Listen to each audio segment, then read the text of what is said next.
Welcome to Self-Perfected.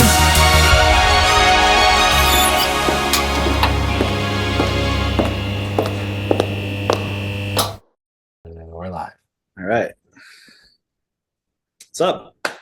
What's up? What's going on, sir? I slaughtered another cow yesterday. Oh, another one. Jeez, Yeah. you're I just on a decided to do it slaughtering not on a spree. Sunday. Oh, Yeah.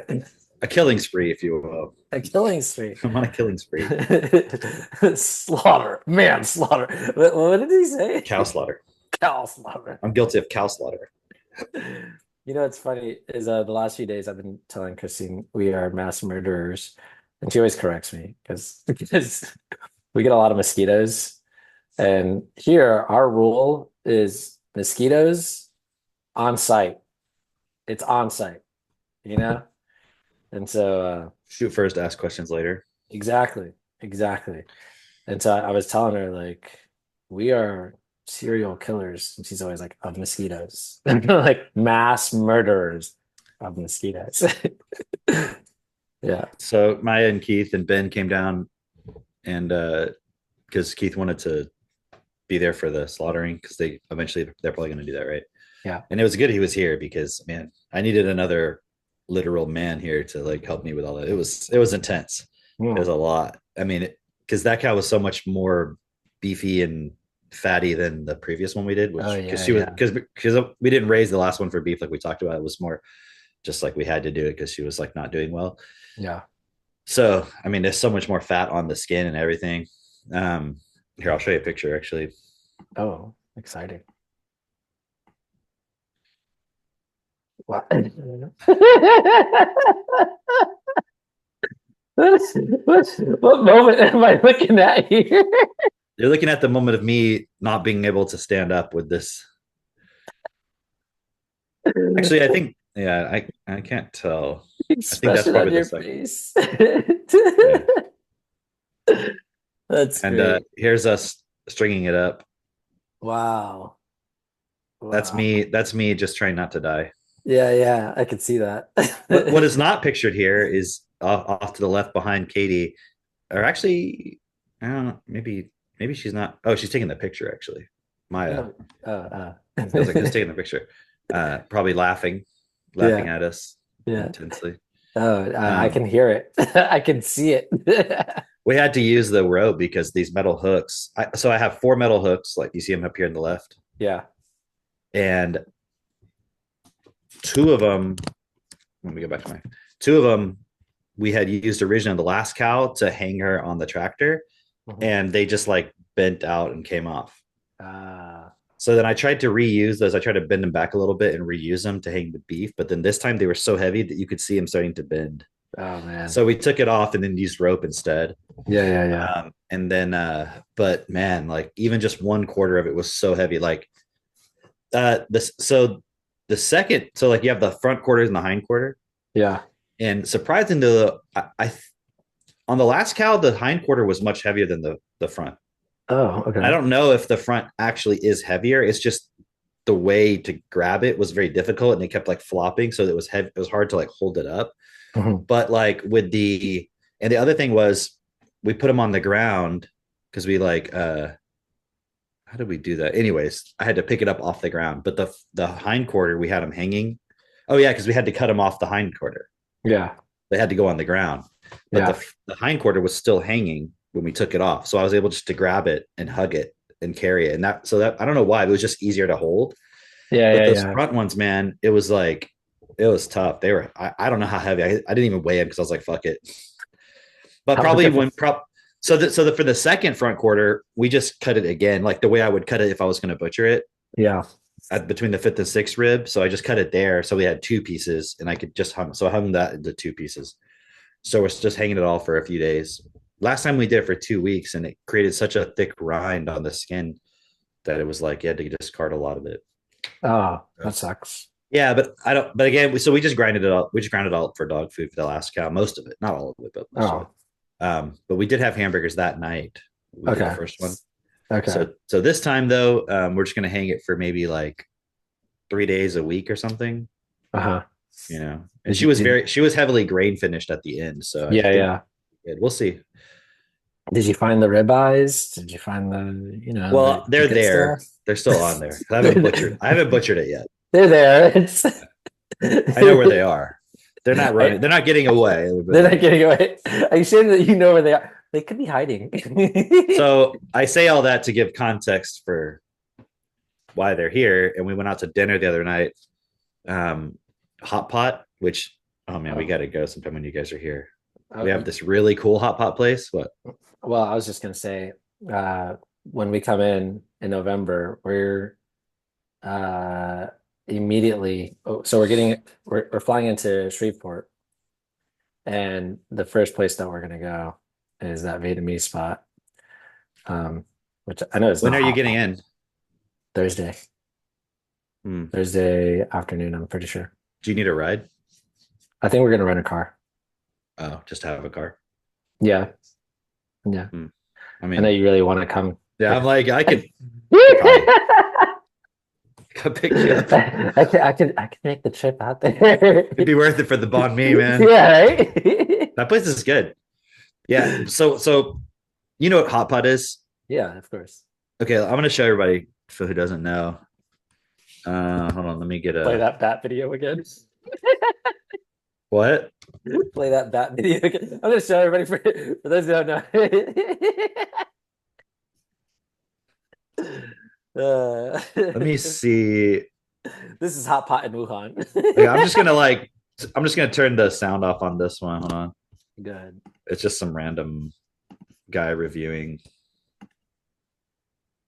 I don't know where he's at, but we have one of these in Longview. It's not too far from us. Oh, we have one of And these a in K-pot Orlando. specifically. Yeah.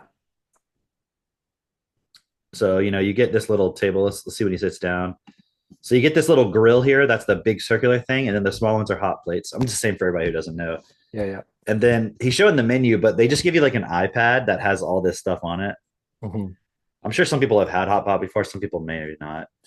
But and then they bring it out like you just order whatever you want. It's all you can eat. So they bring it out whatever you want, and you can continue ordering. You can grill on the grill, and then you have some soup.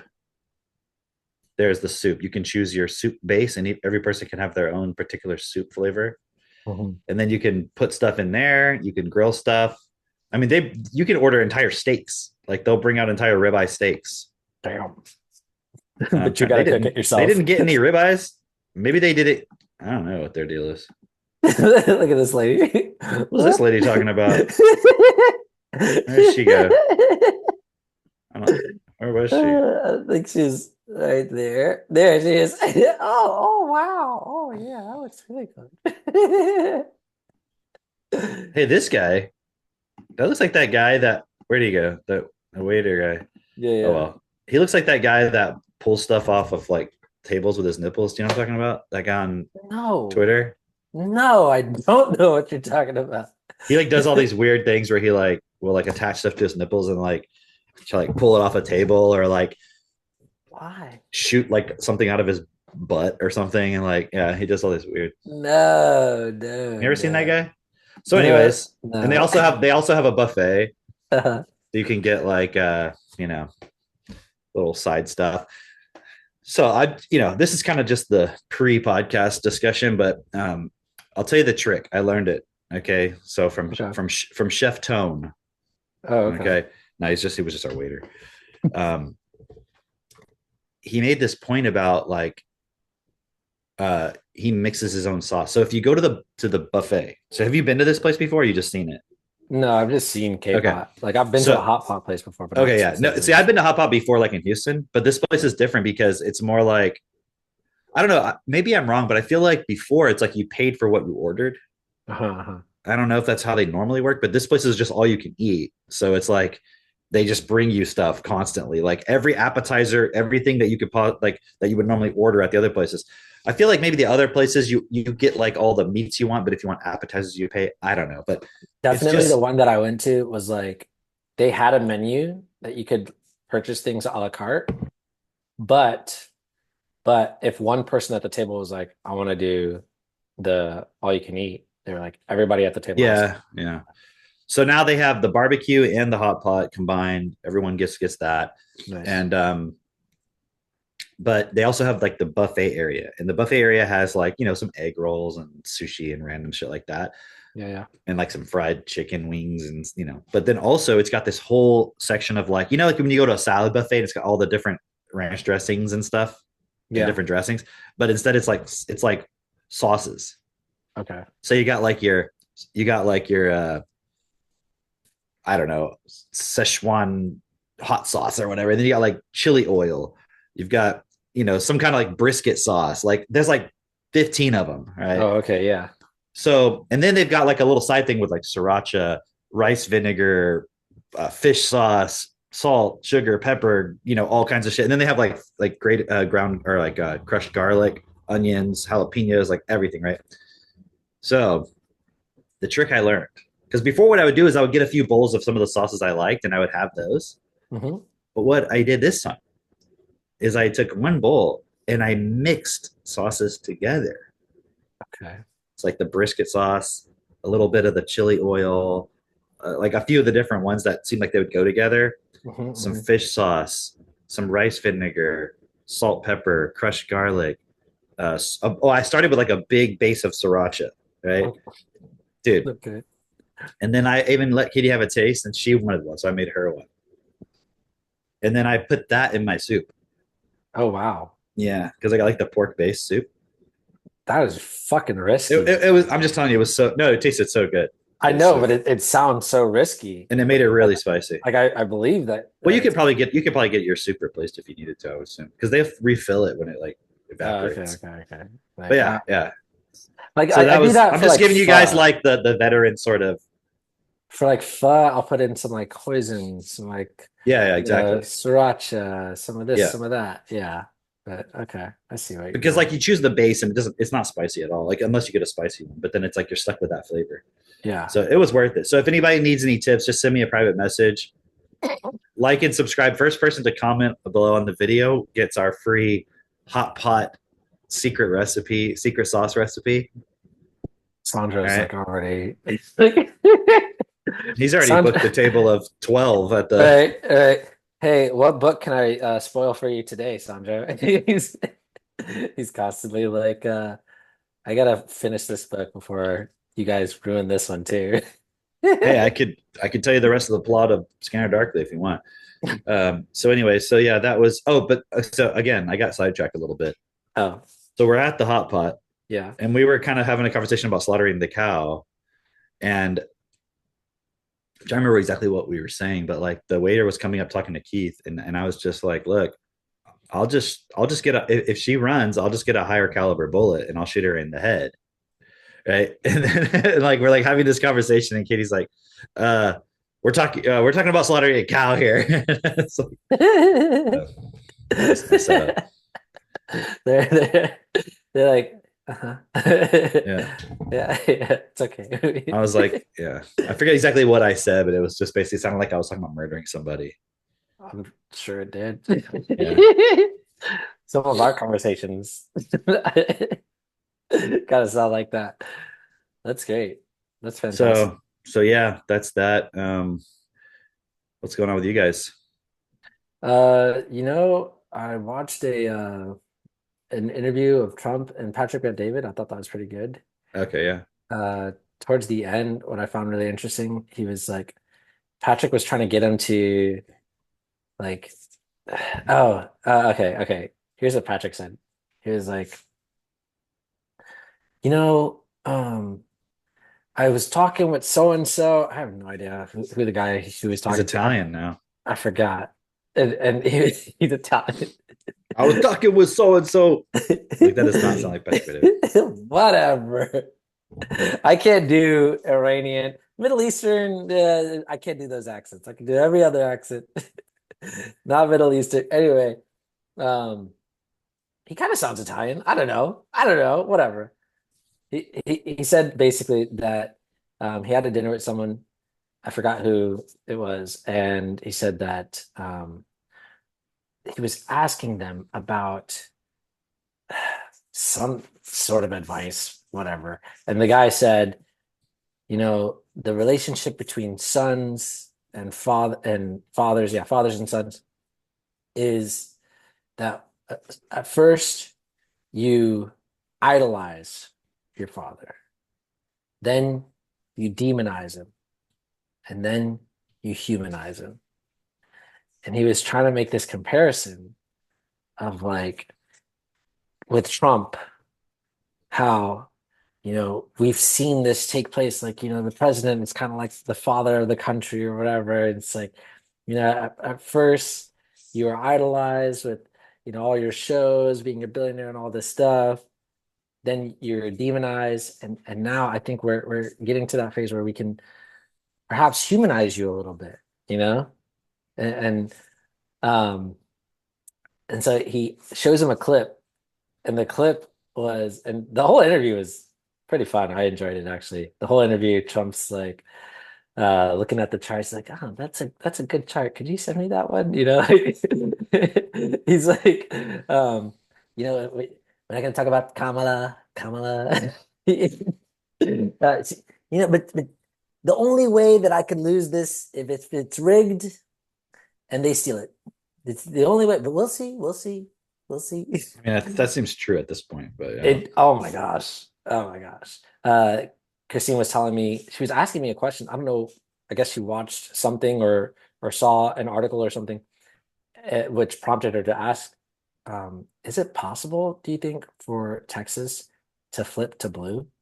I was like, are you fucking kidding me? Like, like that Not is not in this context, no. No. not not in this century. Like, Yeah. she was Like like, through some kind of like fraud, perhaps, but that's what I'm not. saying. But she's like, no, but I don't know, man. Like all these big cities, like the major cities are super liberal. that's what she was saying. She was like, Yeah. yeah, but a whole bunch of Californians have just moved to Texas. And I'm like, okay, but how many people live in Texas? It's been red forever, basically. And like, how many people live in Texas? How many people do you think moved from California? Do you think it was that significant that they could flip the state blue? And on top of that, it's like, okay, what cities are actually liberal? Like, I know Austin is a liberal city, right? Dallas, Houston. Dallas is liberal, really? Oh, when I think of Dallas, I think Well, of like I'm pretty sure very it has a liberal conservative. mayor. Hold on. But I think of like conservative money, like like Eric Johnson. Um, Hold on, let me see. Oh, he's Republican. Okay, I was wrong. yeah, yeah, He's a black guy, so I assumed. bro, bro. Why do you think Obama had to speak out against black men? Like, because black men right now are like, listen, we're Oh, not. Houston mayor is a white dude now. Like the last one or a couple ones before was a literal lesbian woman. Oh wow, So, but and there's been, I guess, a few. also liberal in Houston. I'm trying to figure out now. I don't know. Let Okay, me see. Democrat. okay, okay, Yeah, he looks pretty crazy. okay. Let's see. Early life. See, that kind of shocks me. Uh, I know what you're looking at. Yes or no? I don't see anything. His parents divorced when he Okay, was 7, okay, and he okay. moved. His family moved several times. Hey, Is his name got Cameron some Cope? stuff in common. You went to U of H? Wow. Ah, um, but anyway, so but she was saying that, and I was like, I just don't think it's possible unless it's literally like some I think it's like they're telling the big lie now so they can get away with it later because you don't tell a small lie, you tell a big lie, and for whatever reason that's accepted by the public. And anyway, what was that? Oh, that interview. So Patrick shows him a clip, and the clip that he shows him is of him at a rally, and it's like he's talking about how the country is just like it's not in a good place right now, and we need to do something. We need to change things. Like this is not a laughing matter, and he's really sad about it, right? And then he pauses, and like there's music that's playing, and it sounds like really dramatic, and he's just paused there, and like you hear the crowd cheering, and he's just like looking around, and it looks like as if like he's become emotional in this moment. And so Patrick asked him, like, what are you thinking in this moment? Like, is this pause like is this like just emotion? Like, does this happen every once in a while or what? And Trump's like, uh, when I finish talking about this, when we play this music, and we used to play it while I was talking, but I didn't like that. So now I finish talking, and then we play the music, and we let it build and give it like 30 seconds, and then I go and he's like, so I'd love to tell you that, like it's, whatever, but I'm not emotional. This is just part of the performance. Like, and Patrick's like, oh no, I was just, trying to humanize you. And this, and she's like, yeah, I He's don't like, think we don't. need a, He's like, stop, don't. yeah, exactly. He's like, I don't think we need a president who cries. And he's like, no, no, I'm not saying cry. He's like, yeah, yeah, yeah. No, it's really sad. It's really sad. And he keeps saying, I keep hearing him say that he doesn't want to like joke around. Like, it's not really a laughing matter, the state of the country right now, but, um, like that's where we're at, you know? Anyway, so I watched that. And to all of our viewers, just want to let you know I am very, very balanced. I watched one interview of Trump, watch one of Kamala too. I saw that interview she did on Fox. Eventually, you run out of Kamala interviews. How was it? How was the Kamala interview? Dude, wow. Entertaining. So entertaining. Is there I any? Here, actually, I'm gonna look up some clips. yeah, yeah, yeah. Um, I don't know the interviewer's name, Brett, whatever his Brett name is. Baer. Brett Baer. Okay, yeah. Brett With an Baer. with an N, no N. I'm just gonna go to X because I bet they have the best Oh, clips. for sure. But he's like, he was pressing her and like, okay, but you're not answering the question. And he was cutting her off. It was getting heated. Like within the first question, it was fantastic because when like you talk to someone and the first interaction that you have like Huh? already upsets them, Yeah, right? And so the you're whole like rest of already the like yeah, reacting. the whole rest of the interview, she's on edge already, just like basically just seething, and you could see it, and it was so interesting because he's like, okay, but answer this question, and she's dodging the questions. You know how Kamala does, and he's not letting her get away with it, and she's like, I'm getting there, Oh, I'm getting there. There's one instance where he's like, okay, but you're saying we're going to turn the page. It's going to be a new leaf, right? What are we turning the page on? You were vice president for the last 3.5 years, and we have a clip of you, and he shows the clips. Everything that he says, he shows the clips. He's like, we have a clip of you saying that you are that everything that Joe Biden has done, you wouldn't have done anything different. right. So what are we turning the page on? And then we have another clip of you saying that you're not Joe Biden, you're not Trump. Okay, so what's going to be different? And she's like, basically, uh, he's like, you've been vice president for 3.5 years, and she's like, and Trump has been running that whole time, and he's like, okay, like, what does that have to Basically, do with what anything? she's running on, if you really Uh-huh. look at it, is if you get me into office, we won't have to look at Trump ever again. Yeah, We can just be done with all of this focus on Trump. yeah, But the team that she's on created that. right, of course.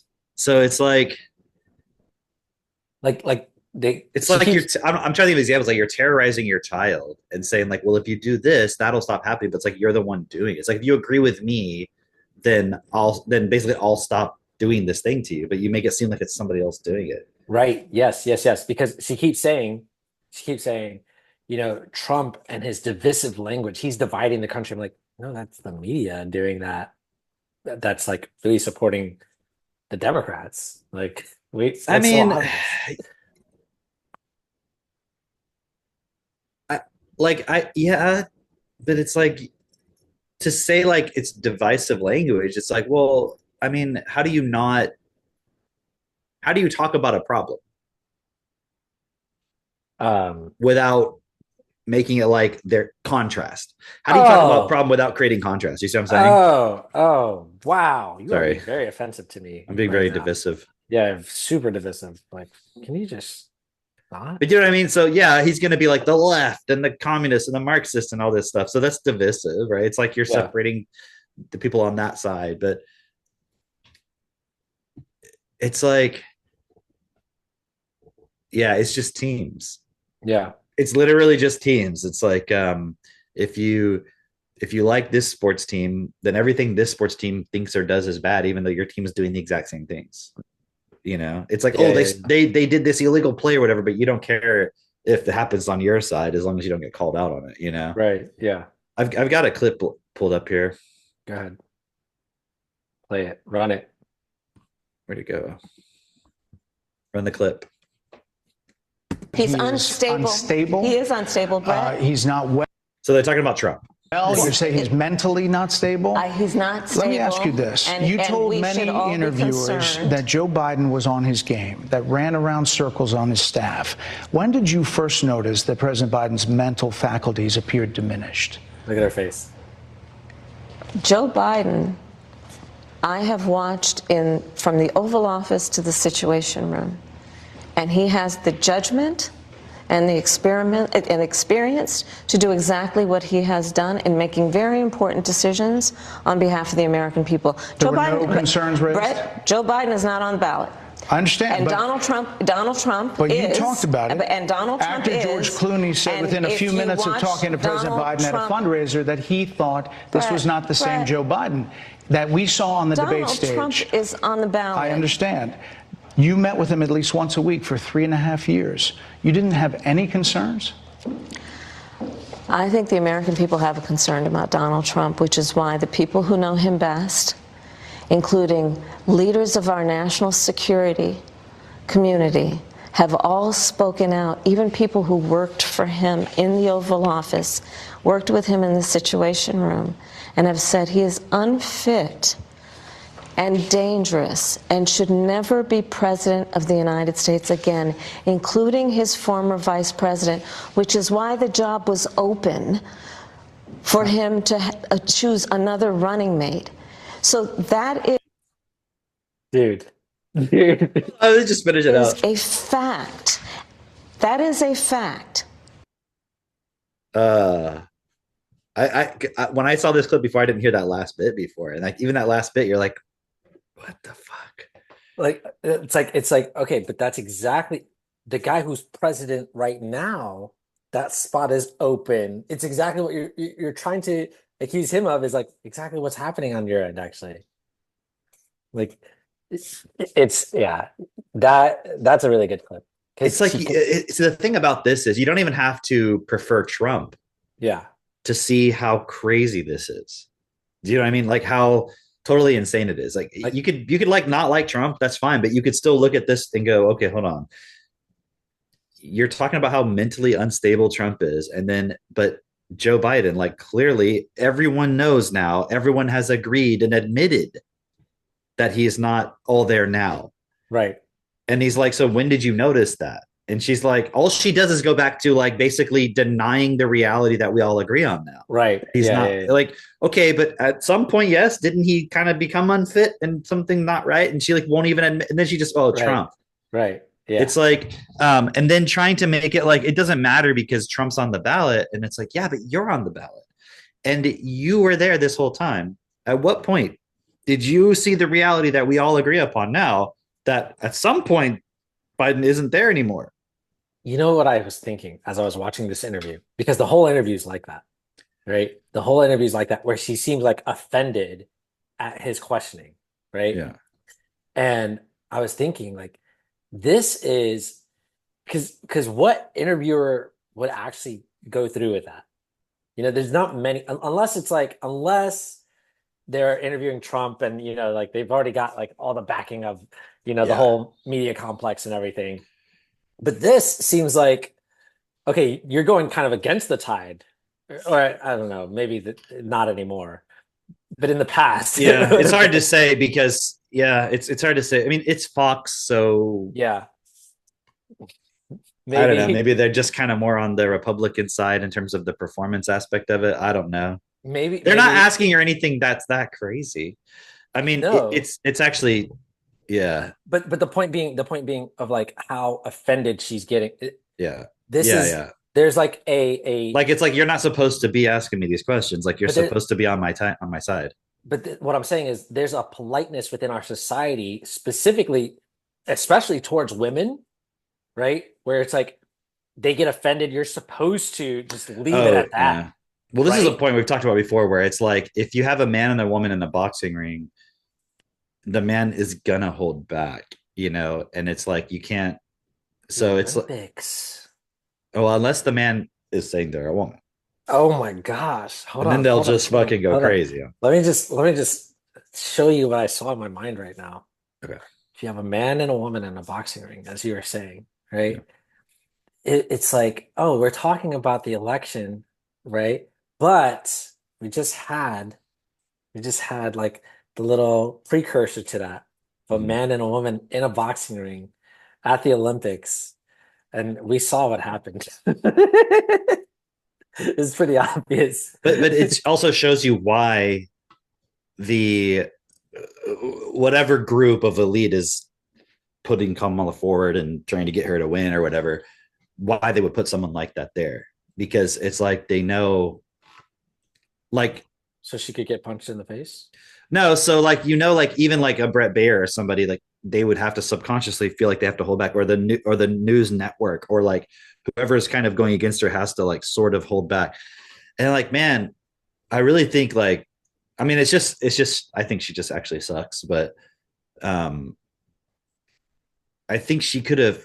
I don't think she personally could have, but I think a they could lot of have put. people think she sucks. No, well, they know it, but what I mean is like I look at somebody who she's just not. She's not like she's not embracing any of the feminine points, Mm. but of course it's a masculine job. But if she wanted to win, it's like she's going too much into like the angry, bitchy, the negative part that people perceive about women in that role.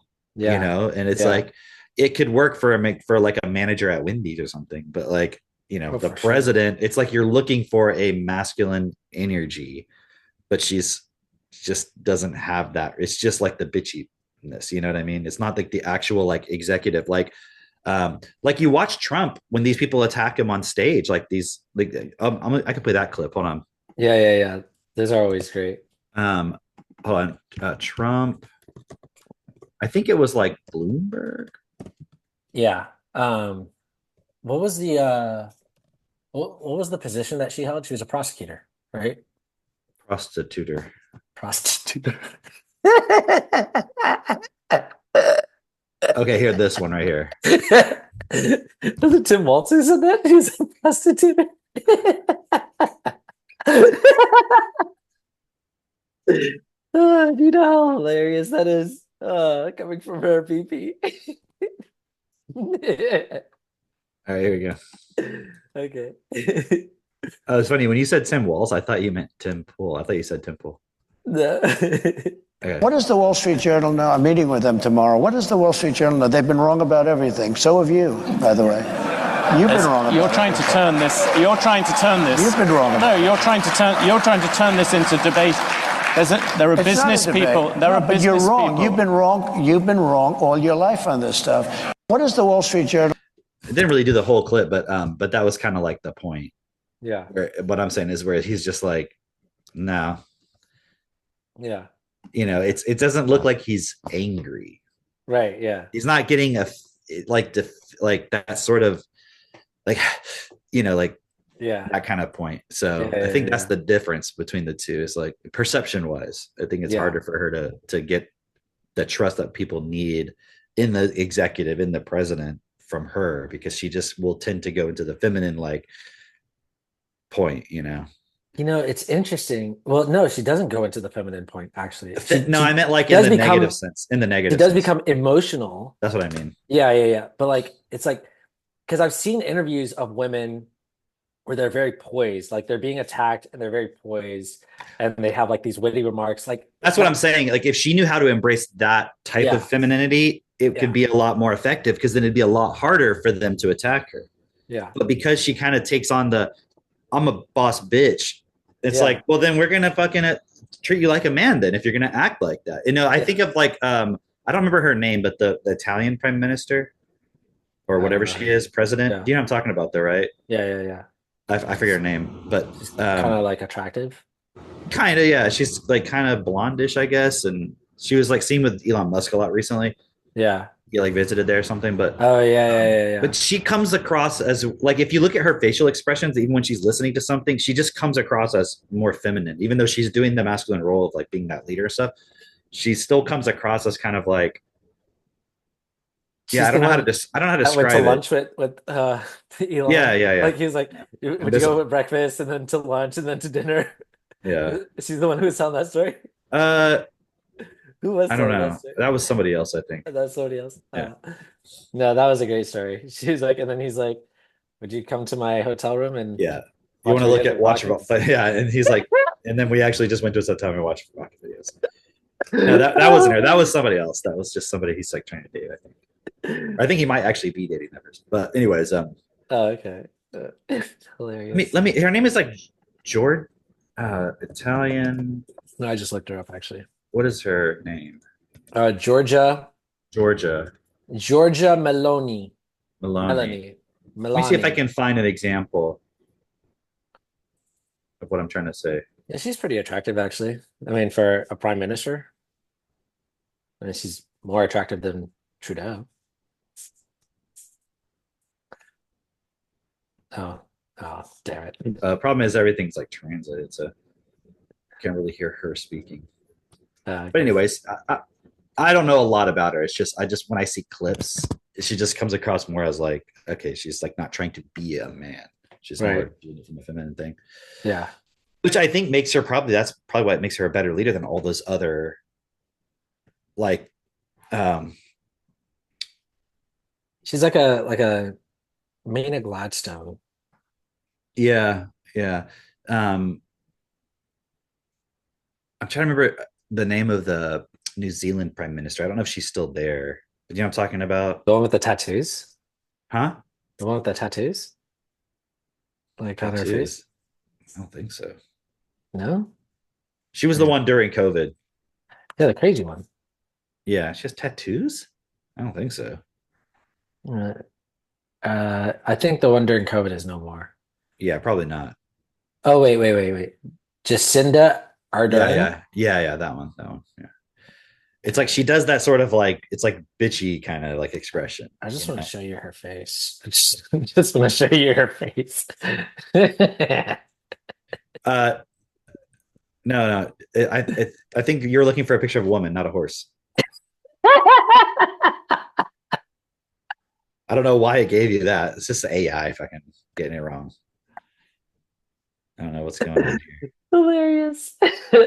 Now, but like I've seen some clips of her, and it's just very like that kind of like, like it's like the same thing as Tim Walz's wife. It's like that like bitchy school teacher kind of thing, Yeah, that's so it's like a management role, but it's so that's like why they're there. But it's also a point of just manipulation where it's like you can't really quite go hard on the person and question it as much. Do you see that headline about Trump where it was I remember what it was from, some major news place, and it said Trump is speaking like Hitler, Mussolini, and Stalin combined. Yeah, I guess like Hitler wasn't enough. Now we're gonna it's like hilarious. You can't throw in Mussolini and Stalin though. Like that's like they're like not as evil from everyone's perspective. You know what I mean? So you're like, Hitler didn't work. They're like, let's put in Stalin and Mussolini also. It's like, does he even fucking know anything about Mussolini? Was he really that bad? Did he fucking do anything? What did Mussolini do that was so bad? It's just the name sounds bad, doesn't it? Mussolini. Doesn't it sound like it sounds nefarious. That's the problem. Like, what did he do? It's a Mussolini. Yeah. Let me ask you a question. Who was the prime minister of Japan? Nobody fucking knows. Nobody fucking knows. Why don't we ever say that? Hold on. He's just as bad as Kitsuro Japanese prime minister Kenzo II. Hentiyaka. Hideki Tojo. Actually, I knew that. I just didn't remember. Hideki Tojo. Was he the actual? Convicted war criminal. Wow. Yeah, Trump speaking like Hideki He's sounding like a Hideki Tojo over here. Dude, the guy was straight up a samurai. Wow. That's pretty badass. Damn. Wow. That's probably why crazy. nobody talks shit about him. Like his samurai ghost might haunt me. uh okay, that video that you sent, why'd you send that video of Which one? the kids with the eggs? Oh, because I just thought it was so spiteful. It is super fucking spiteful. I was like, what Their the faces. fuck, Can we man? play Why that? is Can we play yeah. that? Like why? I mean, I understand why people like kind of actually don't. Like, why are they doing that? Dude, like this, I was upset actually. This trend, do you remember this trend? No. Or you just became No, aware? it just was on my or Twitter feed or something. I don't know. Oh, okay. Or I don't know what the link was from. I don't remember. Okay. Let me share screen. Oh, oops. Oh, there we go. Boom. Share. The heck? Oh, here it is. Is it showing? Yeah. I don't like that. Cutting the eggs. He's cracking it. Okay. Look at that frustration, man. Oh shit! You fucked up. Okay, ready? 1, 2, 3. Hey, that wasn't very nice. That wasn't very nice. Can I do it to you?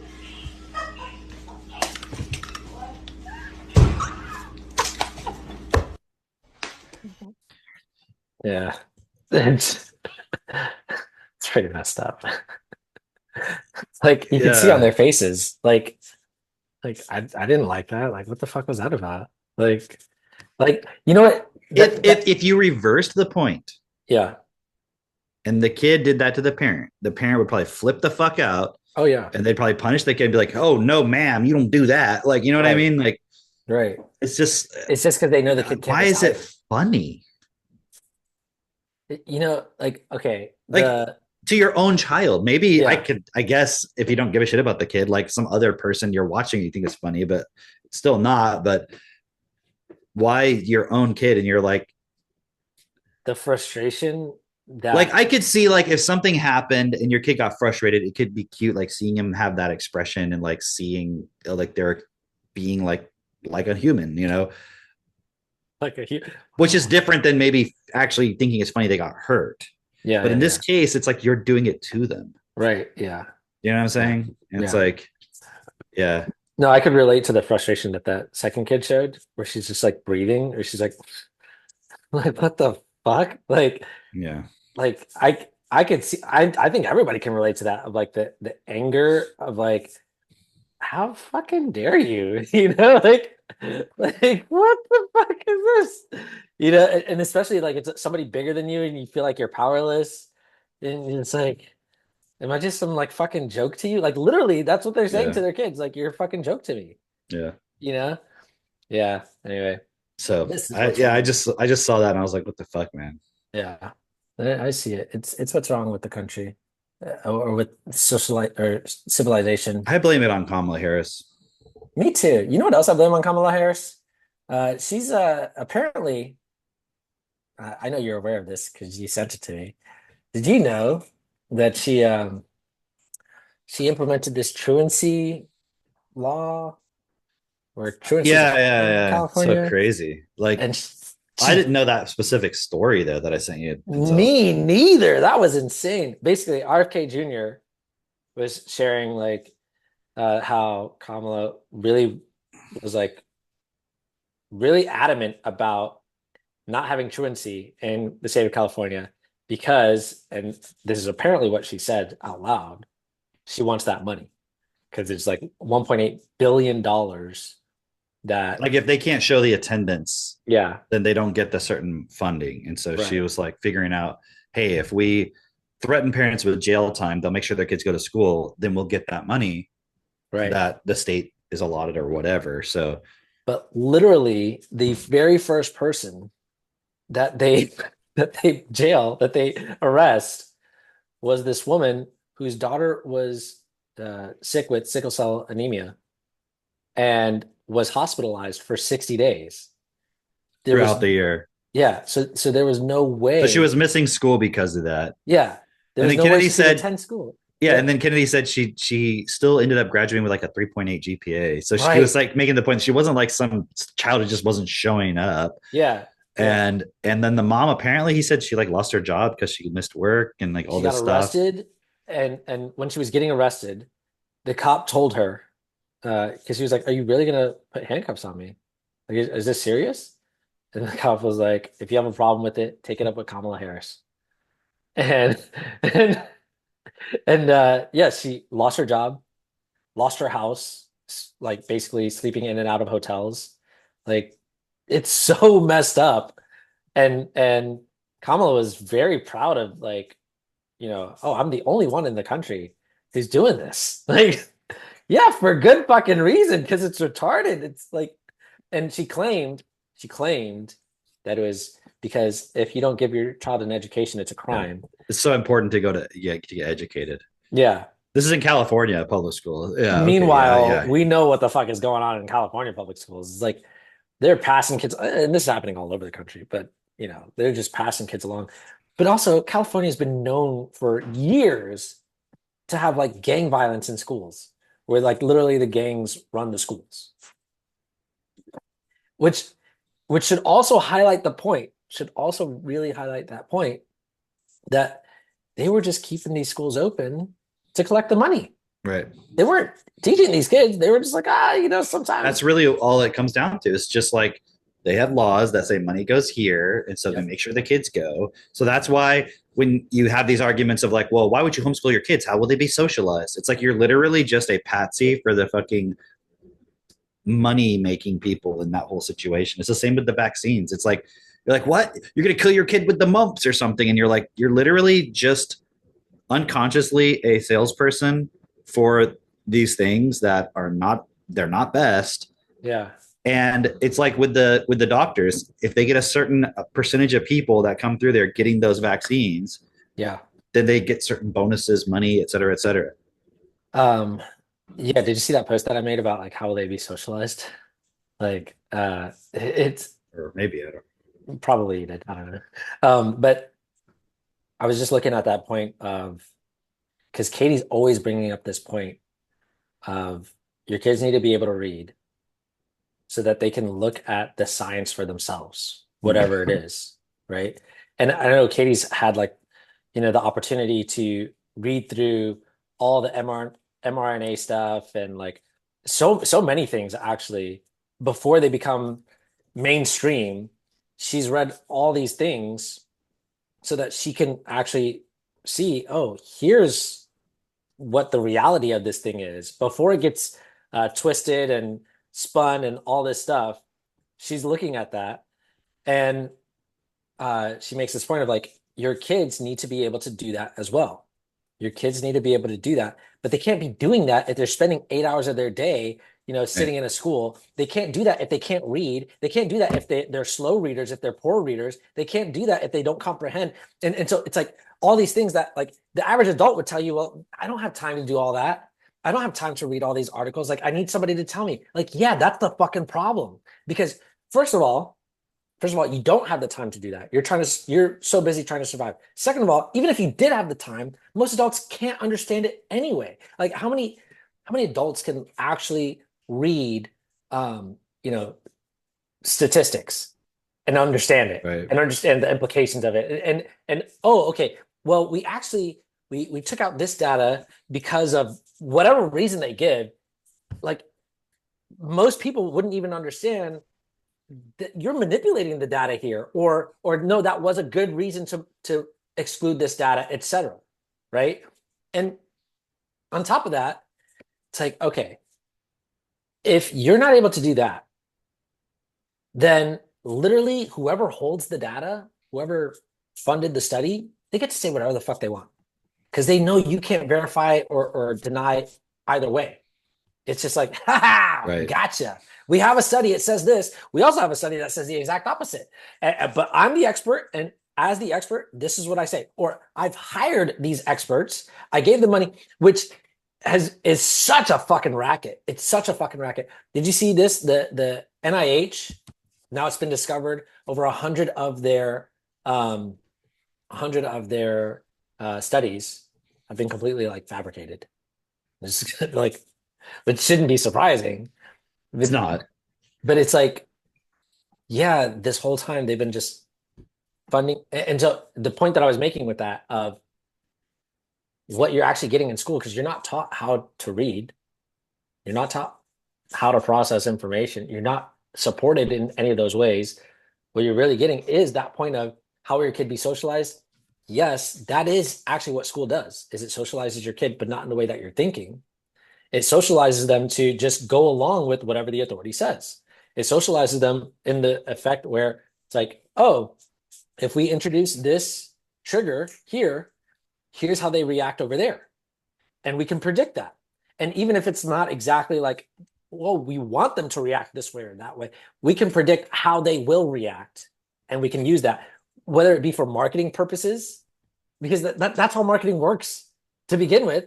It's like, oh, we know that a certain percentage of people are going to respond, really strongly to this stimulus. Put it out there, or the government or whatever, pandemic, media, whatever. It's like they can predict how a large portion of people are going to act or react. And that's what they're using. That's what they want. That's what the purpose of school is, Yeah, it's like so clear that the purpose of it is just to dumb people down. Like, and it's everything is in reverse. It's like 1984. You think it's the purpose of the education system. Like, remember, like Ministry of Truth, Ministry of Love, Ministry of Peace. Yeah. And it's literally like the Ministry of Peace is like the Department of Defense. Right. You know what I mean? It's like the war. It's like the War Department. They just. I think during like World War II, they just called it the War Department. War is peace. Now they call it Department of Defense, and it's like literally who has ever attacked America? Americans, except for I mean like I was gonna say 9/11, but that's Americans. So Pearl Harbor. I'm like, study it, dude. Also inside job. I'm just my point just being like who's ever like attacking the mainland US, and we have a Department of Defense which oversees us basically going out and like attacking a bunch of shit all the time. Here's the other thing that I just remembered in that interview with Kamala. I don't know which way it's Camelot. Oh, this is why JFK RFK Jr. is so upset about they're gonna create Camelot. Yeah. What she kept saying was, I will follow the law. Like they would ask her about like, oh, Trump's been running this commercial, and they show the commercial where she's like, gender reassignment surgeries for prison inmates, etc. Like taxpayer dollars pay for that. And they ask her like, I mean, do you still agree with that? And she's like, I will follow the law, which the law was this when Trump was president, and he had to follow that law too, and blah, blah, blah. And he's like, yeah, but there was no gender reassignment surgeries while he was president. And she's like, well, I will follow the law. And he's like, but you have a say in the law. Like it's almost like she forgot why she's running for president. Like, isn't the whole point of running for president so that you can change things and make them better? But all she kept saying was, I will follow that is the her law. But actually that is the point for her, is that she's not there to direct anything. She's there just to execute what the whole system wants to put forward. That's all it is. And that is the problem, because like this is what everybody's doing within themselves. It's like, I will follow the law, the rules that are in my program. I will follow them. I will not divert. I will, whatever society says, I will follow it. I've been reading Fountainhead. Yeah, the Fountainhead. And dude, there's just so many like great I guess the way that these ideas are expressed in the characters and in certain situations, it's so well done. But there's so many points where I'm like, wow, this is a really great example of what happens in society. It's a great commentary on social life and how Hmm. people interact and everything. And one of the things that was said was like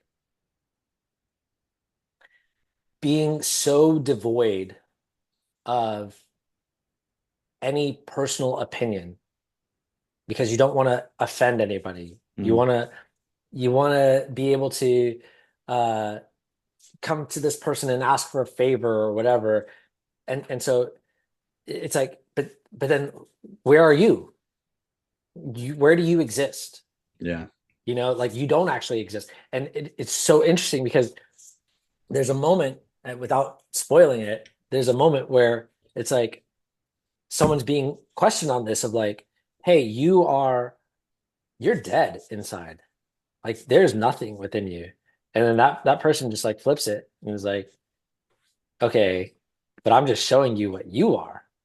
I'm just showing you exactly what's happening within you. You just, are hiding behind somebody else's opinion that's not even yours either. So where are you? You know? Yeah. And that is really like we've gone that way compounded so many times. Like the what's that called? Derivatives. When you're trading derivatives of stock, it's like Yeah.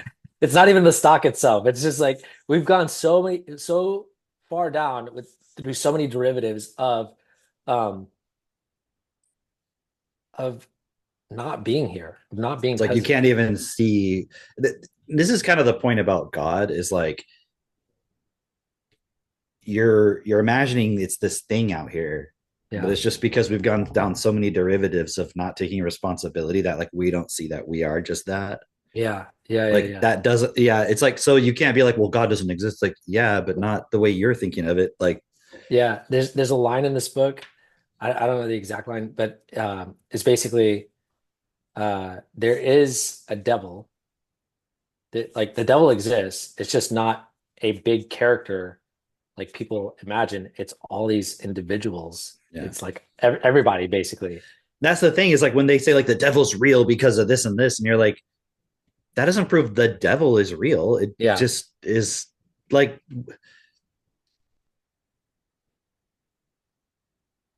if they mean like metaphorically, okay, it's like they have the devil's spirit in them. It's like metaphorical, Right. but then Yeah. you have to take God as metaphorical as well. Whoa, whoa, whoa, whoa, whoa, whoa, You whoa, know, like, whoa. You're using logic against me, devil. dude. Devil's within you right now. And I was talking to someone recently, and like it just came down to like they admitted they're like, I'm just afraid that God will like leave me if I don't believe in Him, and then my life will go to shit. Right. Yeah. I'm like, But it's happening already. but the fact that I was like, the fact that you fear that doesn't that isn't that because you know the system won't take care of you? Right. Also, And isn't if the that system was taking care of you, would you need that worry? You could still believe in God if you wanted to, but you wouldn't have to do it out of fear. right? Yeah. That's the other thing. Wouldn't shouldn't you do it out of appreciation? Okay, if you have to believe in your God out of fear, isn't that a problem? Like with the Right. God? Right. It's like, oh, God will take his love from me? Wait, that's really conditional. That's not unconditional love. Like it doesn't make like okay, No, it just doesn't make sense. It's like a person unconditional. is, yeah. Unconditional is literally like it doesn't matter the condition like And if it's unconditional, then why wouldn't the world be good? Because wouldn't it be like if God's love is unconditional, and what's the purpose of His love is that He guides you. yeah, That's what this person was saying. Like God is in them and guides them. And I was like, yeah, you're just not taking ownership for your actions, yeah, right? yeah, Actually, there. yeah, Let me tell you what they say. I won't say who it is, obviously, but let me just explain sure. this point. Hold on. Like yeah, Okay, hold on. go It ahead, go ahead. says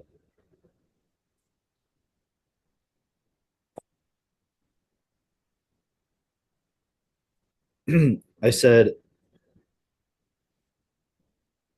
they said that basically that God is already within them, right? Mhm. And they're not really arguing. They're just trying to kind of consider the point. Wait, hold on. Let me go back a little bit. Okay. Uh, I was just looking at the point of unconditional because Bernard talks about unconditional. I said the biggest thing is to get your mind around is seeing that God's a word to embody, not an entity that exists in any way separately from us. Right. And he said, can God be a word and a separate being? The kingdom of God is within you. That's from Luke. And he's like, but in a sense, God's already within me. Anyway, I'm kind of like just paraphrasing some of it. And I was like, if God's a separate being, how can that being be in you? And what are you in that context where another being can be in you? Right. So just get him to think about these points. He said, he dwells within you through the Holy Spirit. We're individuals as much as we are a collective consciousness. In this context, God is within me, but not as a physical being. So then what does that mean? Because then, okay, so then I said, this is an idea, but how does it work physically? And also, what's the benefit that it brings you when he's dwelling in you? And he says, I'm directed physically through the Holy Spirit's guidance. There are multiple benefits, but the main one is that God directs your life. God directs Christians toward discomfort, pain, hardship for us to grow in faith and life. And I said, then what's the point of free will? And he said, I see it as the reason why God gave us choice to live life with him or without him. All right. And it's like, so I'm just trying to like support them to see like why do you need there to be a God in this equation at all? Yeah. It's like, well, the Holy Spirit's within me, and that is God within me somehow, and somehow that is directing me through hardships to have more faith. So why? So I can have faith that God is real. Okay. What if I didn't believe in God? Would I still have hardships? Yes. Okay. I mean, presumably no, because God's the one directing you through them. Or maybe you would. It's just it wouldn't be God directing you through them. You wouldn't get through them. You wouldn't get through them. It's like the point. What is this idea that you get through them? And then when you really like, what does it mean to get through them? Remember, like you just survive through it and you keep living until you're 80 and then you die, and then you go to heaven apparently. But that's all that you can't verify. You remember when we were talking on the phone and you were like, God wins? Yeah, that whole thing. I was like, well, God always wins. Because they asked Candace Owens, like, do you think what's the outcome of all this? What's happening right now? Yeah. She's like, God always wins in the end. Right. I'm like, has it ever been the end? How do you know that? Like, that's a supposition that you have. That's like an assumption you have. But how can you say like, I know? It's almost saying as if, like I was saying, like, it's like when you've read a book and like the detective always captures the criminal, like Columbo. Like if Columbo. I'm watching an episode of Columbo, yeah, I know he's going to capture the guy at the end. Nobody knows what Columbo is. You realize that? Yeah, I know it's an old ass show. Like that's like you and older. Not even me. This is you, dude. That wasn't like on when I was a kid or something. I only watched it because they talk about it in Your Wish Is Your Command. Oh, really? Yeah, because he talks about Columbo, and I was like, well, what is this Columbo, right? So I watched I watched a bunch of it. It's actually a really cool show. But it's like this guy who's like a bumbling, but the point is he's a detective. Is the point, right? And he like is literally trying to solve crimes, and he always, in the end, gets it, even though it looks like he's not going to. So if I was watching and someone's like, "Do you think he's going to catch the guy?" Like, I don't see any way. I'm going to be like, "Yeah, Columbo always gets the guy." Like, I suppose there could be they do an episode where he doesn't, but that's not what they're going to do. They're going to write the show that he always wins. So in that context, I could be like, yeah, Columbo always gets the guy in the end. Yeah. But in what context can you say God always wins in the end? You can't, because it's not like a fucking, unless you think of it as like, it's like they're novels, like history is just novels that have a beginning and an end. And then we start a new novel. And it's a new story, and then there's an end to it. And so, like, okay, show me one time where God won in the end. You're missing of a story. No. It's like the Chinese farmer, right? The Chinese farmer and his son, and they're out there. Here, you tell the story. I gotta go outside real quick. I'll be back. I don't remember the fucking story. I know the fucking story. You can tell. Yeah, the Chinese farmer and his son, they're out there like toiling in their field, trying to grow some radishes or some shit like that. I don't know. And they're like, breaking their backs trying to grow these radishes. And their horse that they're using to plow the fields breaks free from the plow and just takes off. And the son's like, Dad, that's it. We're finished. You know, like we cannot plow this field without the horse. And the father says, maybe this is a bad thing. Maybe this is not so bad a thing. And then the horse comes back with, I don't know, 100 other like wild horses. And then the son's like, Father, see, look, we're so lucky. Look at this. We got all these horses. And the father's like, maybe it's good. Maybe it's not good. I don't know. And then the son breaks his leg trying to break in one of the horses. And all the townspeople are like, oh, dude, that's fucked. His leg is fucked. He's never gonna like walk, at least for a while. He can't help you. This is so terrible. Sorry about this. And the dad's like, maybe it's terrible, maybe it's not. I don't know.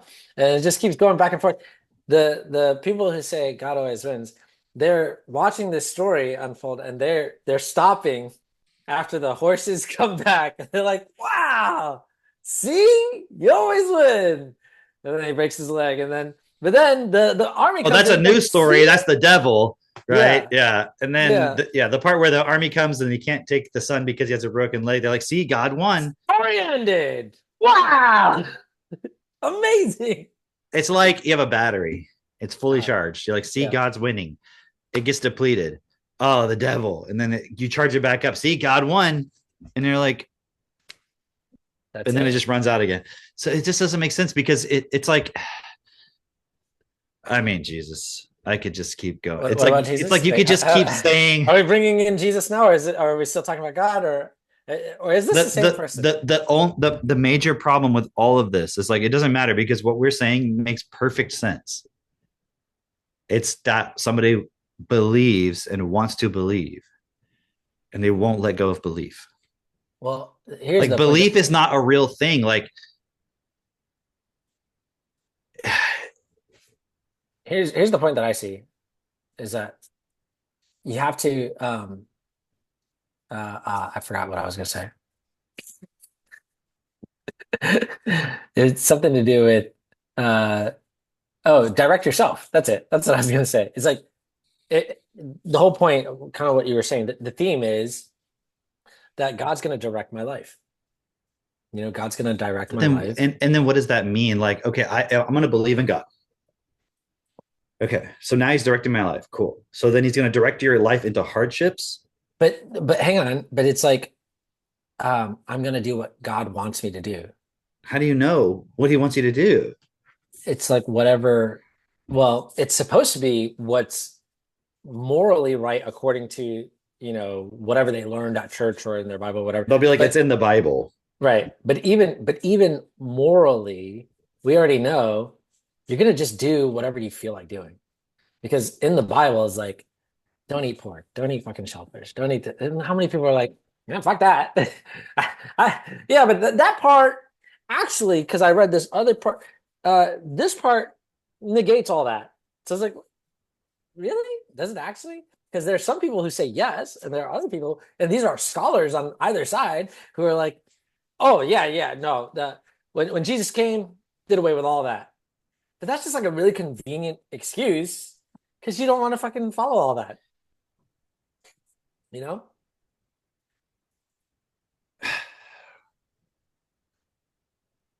It's like, I'm trying to think of an analogy. It's like, because all the hardships that happen in your life, with the exception of a quote natural disaster, which even that, but let's just talk about things that like, you know, actually affect your life mostly, right? Even natural disasters, we could have built a better, like in North Carolina, we could have built something more resilient. I mean, look at the earthquakes in Haiti, right? Versus an earthquake in Japan. Right. You know, and in They're Japan, expecting it, yeah. Exactly. They're expecting it. They are built for it.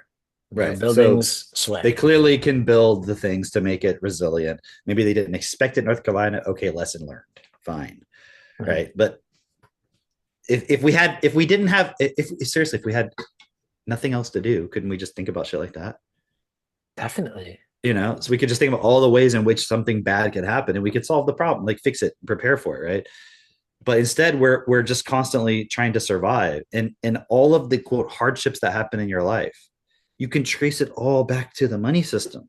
Holy shit. Always, Okay, every time. look at this. We're doing the heaven plan of Anu, right? Like Anu, heaven, basically using people here on earth to generate energy to allow heaven to exist.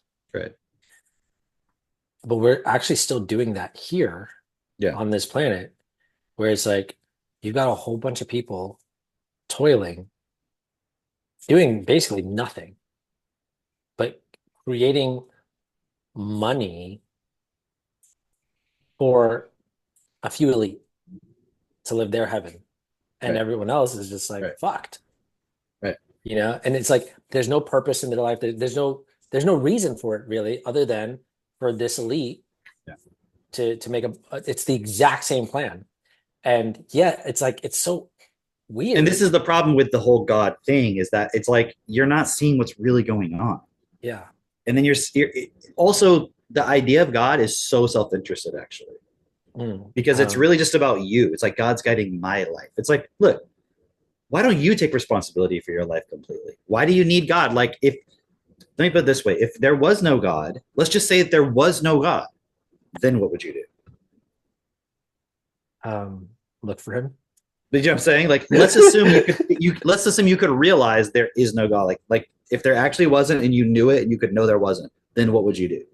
Would you be like, there's just no way, I can't. It's like, oh, you can't direct your own life into hardships? Those hardships wouldn't be there if there wasn't a God directing your life in them and through them. Okay, think of how little you actually think of God. This is the truth. People think of God, they act like he's so magnificent and so great and beyond comprehension, and he's so magnificent. But you actually think the purpose of his being is to direct your life through hardships so that you will have faith in him. Well, why? What? I did say he was omnipresent, omnipotent, all-knowing. And so he's doing a million different things all at the same time. Not just me, and probably a billion different things, probably a trillion different things all at the same time. Well, regardless of that, he's on other planets. Part of his purpose is about directing your life. And is like, but what I'm saying is like, why would that be a objective of God? Yeah. Yeah. Why would that be a purpose? Well, see, I cannot fathom, because I could not do a trillion different things all at the same time. So what I'm saying is like, I'm trying to think of an example. Like, imagine it's sort of like taking. Imagine there's somebody in your life who you're like, they're just the most amazing person. They're so great. They're so caring and loving and everything. But I have to really be careful and always, say thank you, because if I don't say thank you and they do something, like they'll just get so angry and start destroying everything, or they just won't do anything. And I'm like, man, like, let's just say that's your perception of them. And my point is like, I'm like, you really, that's like what you think about this person. You see what I'm trying to say? It's like your actual perception of it is like the purpose of God is to direct my life somehow. Yeah. So that why? But here's my point: is not that it diminishes him that he has that focus, but I'm saying, but what's the purpose of him directing your life? Is so that you'll have faith in him. Yeah. That's the diminishment. So that you will love him. Right. That's the diminishment of God. So that you'll know. Yeah. Like he's doing something, whatever it is, even if it's hard or easy or whatever for him, so that you'll have faith and love him. Like, why would that be a motivation for God? Mm-hmm.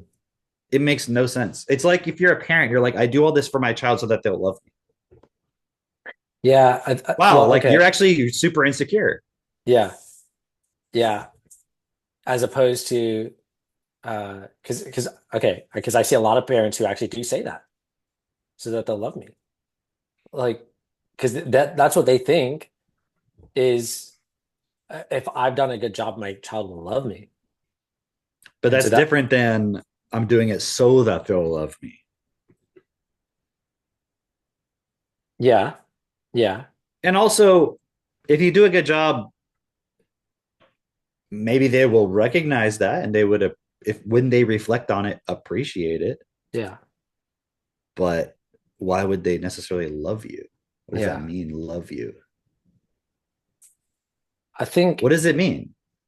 that they'll appreciate you and like have good feelings towards you and It's just that they'll have an emotional attachment to you.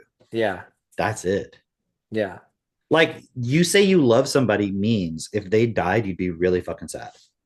You would go through grief. Yeah. So, like, how you know if you love somebody or you don't love them is if they died, would you experience grief? So, And what you want as a parent yeah. is to do a good job so that when you die, your children would feel grief. Yeah. Because how else do you measure it? Right. Like when they're not around you, you want them to feel a sense of like incompleteness, neat longingness for you. Yeah. You know, Like, which do you you know what could I'm saying? also Like achieve if by like, doing you're it. you're my friend, but I don't need it to be like, oh, you miss me. Yeah. It could just be when we're together or we're working together, like we're having a good time, we're working. You know what I mean? It doesn't need to be you Oh, have you some mean emotional. hypothetically? I'm not. You didn't mean hypothetically. You mean like I'm actually a friend. I Your didn't say friend. hypothetically. We're friends. I didn't say hypothetically. I noticed. I noticed. I implied it. Guys. But you see what I'm saying though? Like Yeah. even that point where someone's like, oh wow, like they don't think I'm their, they're not my friend, or so, it's like that. That's like just an emotional attachment. It's like you want this other person to be having some kind of emotional experience Right. in response to you and your existence. I And think. that's really what you're trying to get from God. It's the same thing. You're like, I want God, like I want God to love me. I want him to have a need for me. Okay, you want to hear something really interesting because I'm putting this together right now of like, there's that story of, um, I guess Lucifer, who is cast out of Are you talking about the astronomical observatory that the Vatican owns, Lucifer, that telescope? not that Lucifer, Okay, different different Lucifer. Lucifer. Yeah, yeah. This is the Lucifer of, I don't even remember where this story is I'm going actually. to look it up while you're talking. Is it even actually in the Bible? Yeah, because like there's a story of like, oh, he wanted to sit on God's throne, and basically he saw himself as equal to God, and so then God cast him out of heaven. Right? That's the story. That's the fucking story. But then it doesn't really make sense. I don't remember. Okay, so just real quick. Is it in the Bible? Because I remember hearing this story a lot. The only apparent, I mean, because you would see like, oh, here and here and here and here and here, right? Yeah. Apparently, the only place that I'm seeing this over and over and over, someone can correct me if I'm wrong, Isaiah 14:12. And what's it read there? And it's obviously realized a translation. Right. Okay. What are we told Lucifer means? The light bringer. Could that be a translation of a concept, light bringer, referring to something else like a star? Yeah, for sure. Could someone be like, oh, the light bringer, that we call it the morning star? Yes, yeah. Okay. Yeah. So here, I'll just share. I don't need to optimize. I don't know if it matters. Look. Okay. How art thou fallen from heaven, O Lucifer, son of the morning?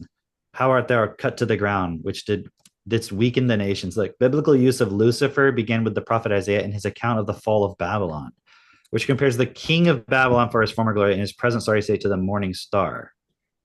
Wow. And apparently, I mean, I scrolled through there. I don't see any other references to Lucifer in the Bible. So interesting. So where does this fucking story come from? Hold on. And if it's legit, why isn't it in the Bible? Hold on. Could you go to Bible Gateway? Actually, go to Bible Gateway and just type in Lucifer in the search bar. Okay. But now sorry, think about this. It's fine. Think about this, right? Obviously, the way that our night sky or morning sky lights up, it's like if this star is ahead of the sun, then when it becomes night, this is the only one. This is it. Wow. Hold on. Can we do like all? Yeah. Oh, it doesn't let you just choose all. But this is the King James, which is the only correct one, right? So interesting. Yeah. But obviously it would fall before the sun would fall if it's the one that the sun follows. You know, like it does like Yeah. isn't that logical? Anyway, that's super interesting. So yeah, where did this story come The from? most common. Okay, let's just do a little deep dive. It's like somebody like really read into. I mean, this is Wikipedia, so I'm sure they're like anti-Christian. The most common meaning is the name for the devil in Christian theology. It appeared in the King James Version in the Bible of Isaiah, not as the name of the devil, but as the Latin word Lucifer, uncapitalized, meaning the morning star, the planet Venus, or as an adjective, light bringing. So basically, Venus, the dawn bringer. Yeah. The entity's Latin name was subsequently absorbed into Christianity as a name for the devil. How did that happen? Huh. Here we go. Wow. Lucifer, okay, fall from heaven motif. The motif of a heavenly being striving for the highest seat, only to be cast down. Its origins in the motion of the planet Venus. The Sumerian goddess was associated with the planet Venus. In several of her myths, the Babylonian myth, the brilliance of the morning star, which eclipses all other stars, but is not seen during the night, may easily give rise to the myth, such as told by Ethanatezu. He was led by his pride to strive for the highest seat among the star gods, was hurled down by the supreme ruler. So like even that Isaiah thing is almost like perhaps a whole referencing to that story. Yeah. And it's in reference to Babylon. And so it was like doing a play on their myths and being like, oh, look, you're like the god in your story where you're the fallen one and so forth. Right. And so he was probably just like, think about it. He was like, okay, you want to know who Isaiah is? I'm going to show you right now. This is Isaiah. Okay. Yeah. I've been dying to play this. Oh boy. This is exciting. Here we go. Here we go. You understand politics, you think you understand political parties, you're all full of crap, you don't know what the Illuminati is, if you're Republican or you're Democrat, you're wrong! Why? It's this easy, it's called divide and conquer. That's why there's two parties and only two, and they're controlled by the same people at the very top who belong to the Council on Foreign Relations, the Bilderberger Group, they also belong to the Trilateral Commission, and you people don't even know what the hell that is. But if you did know, you would know that these are the people that control your world by making global policies that you never vote on and by which parties both serve and belong to these organizations and control your world. Now, here's how it works. Really easy. Divide and conquer can only work if the people that are divided are not aware of the falsely created division. If you're not aware of it, then it works. If you know about it, then it don't work no more.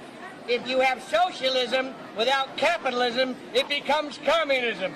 If you have capitalism without socialism, it becomes fascism, and it's just that easy. I love you. That's all you need to know. That's why Masonic symbols are all over your freaking money. But you don't pay any attention. Ridiculous. And literally, this guy can straight up sit there and say that, and everyone's like, "Oh, that's so cool! Look at this guy, so crazy! Look, he's telling the truth. Oh, cool. Okay. Anyways, where's the nearest Starbucks?" Right. You know, I was thinking of like the jester gets to tell the truth. You know, because the jester is like, nobody takes him seriously. Apparently, this guy just like goes around to the Renaissance festivals, and he's like playing as a beggar. Yeah. Who's like the crazy guy who tells the truth about shit, but he's like actually telling the truth about shit.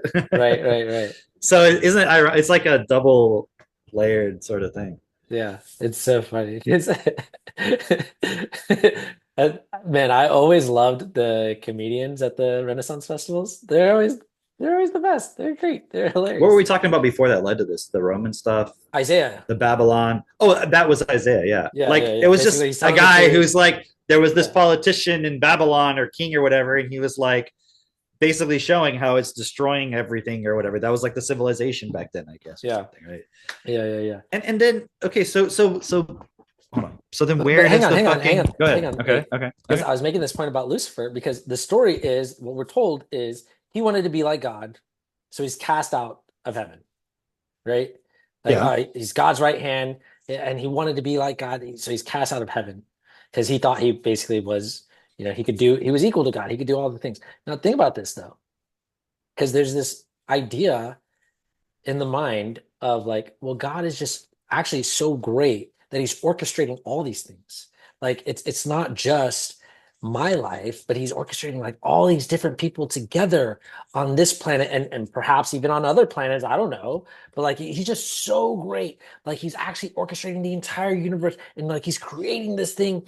And it's like I just want to be a part of that. I just want to see it. I just want to like be there and be like at his right hand and be like watching over his shoulder. Like that's why I feel like I'm led by God, and I want to be led by God so that I can be there. Because at the end of the day, if you think about it, if he's orchestrating everything, it's like you're part of it anyway, regardless of like whether you're like, oh, I'm following God or not. You're a part of this intricate web that's being woven if you see it as that big in reality.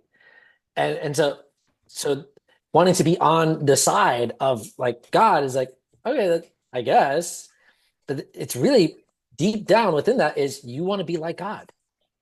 That's really what it comes down to. And it's funny because it's like you have this story of like, man, if you want to be like God, then you're actually Lucifer. So you're saying it's ironic because the people who are Yes. on the side of God actually want to be like God. Yes. But then they're saying the guy who doesn't want to be like God and be on his team and do what he says is the one who's trying to be like God. And that's bad because you shouldn't try to be like God, even though you should try to be like God, but you should only do it by following God's rules, even though they're like cryptic at best. Exactly. And it's all serving to just check this out. Check this out. Because I was thinking, actually, let me go back here because it said, the goddamn Zoom thing's in the way. Here we go. It said, so it talks about the Babylonian king, and you're like, okay, but what does that have to do with fucking Satan, right? Yeah. As the devil. The metaphor being applied to a king of Babylon gave rise to the general use of that word as the original name for the devil. As linking Isaiah and interpreting the passage in Isaiah as an allegory of Satan's fall from heaven. Okay. Even though that's not what it is. Like explicitly, it's not what it is. Considering pride as a major sin, peaking in self-deification, he became the template for Lucifer. The word became the template for the devil. As a result, Lucifer was identified with the devil in Christianity and Christian popular culture. Okay, Dante's Inferno. Okay, so and John Milton's Paradise Lost. Okay, so look at this. I guess we're gonna have to read that now. But no, okay, look at that. It's literally just these other guys who have nothing to do with the Bible, actually, created these stories, and then that gets put out in popular, society or whatever, and then that's now the story. That's now the story, the official story, which I was definitely, this is what I was taught in church and everything. I remember it, and literally it was just made fucking made up. Check this out. Early medieval Christianity fairly distinguished between Lucifer and Satan. While Lucifer, as the devil, is fixated in hell, Satan executes the desires of Lucifer as his vassal. Oh. That's so basically there's the devil and then there's Satan. I mean, I already knew this, but I'm just trying to point this out there already. Yes. So Satan is actually just like a middleman. He's not even top dog. Satan. What the hell is this? Satan. There are two names for the same entity. No, they're not. They're not. Though. There's a difference. Satan also known. Nope. See, but that totally contradicts it. What's the difference? Okay, here we go. Reddit will tell us. Yeah, Eli 5. Satan just means one who opposes. Okay. Lucifer is incredibly complicated. The story I was taught was that is the name of the most powerful of heaven's archangels. Yeah. Archangels. They hold up the Archangels. arches. God's most loyal and trusted angel, and means bringer of light. Hold on, no. It means bringer of light. Yes. And somebody made up a complicated story. Yes. When God commanded the angels to bow before man, blah, blah, blah, blah. As for devil, my understanding is that it can mean one of two things. The first is roughly synonymous with a demon. The second is referring to the being that rules over hell. Which would be which Is one? not he and the angels are fallen are banished to hell. Satan is the oldest character. Devils are Lucifer's a later and I like how this is Eli 5, and I don't feel like they're more or less the same from my understanding. Devil's just kind of a general personified evil counterpart of God. Wow. Anything basically that's opposed to God, but Satan is a very specific. Devil is roughly the same thing. Lucifer is more interesting. This guy's got it figured out. Wikipedia, yeah. Saint Jerome used it to denote the Greek word "hios when he was translating the Bible into Latin. Lucifer sprang up all over. The serpent never explicitly identified as Satan, Lucifer, or the devil. It's just the serpent. We'll come to that in a second. So I'll come back to that in a second. So nobody knows. At least not on Reddit. No, but isn't it showing you where kind of people's minds are at of like, well, I was taught that, like, right. Should we go with the authoritative or should we go with, well, yeah, I heard this, like, and I heard this, and I heard this. Think about it, like Twitter versus like watching CNN. CNN is like, this is the answer. It's like, okay, but where did you get that information? Versus you're on Twitter and someone's like, well, I heard this. Well, I heard this. Well, I heard this. And that none of those may be true necessarily, but you can start to kind of try to figure it out.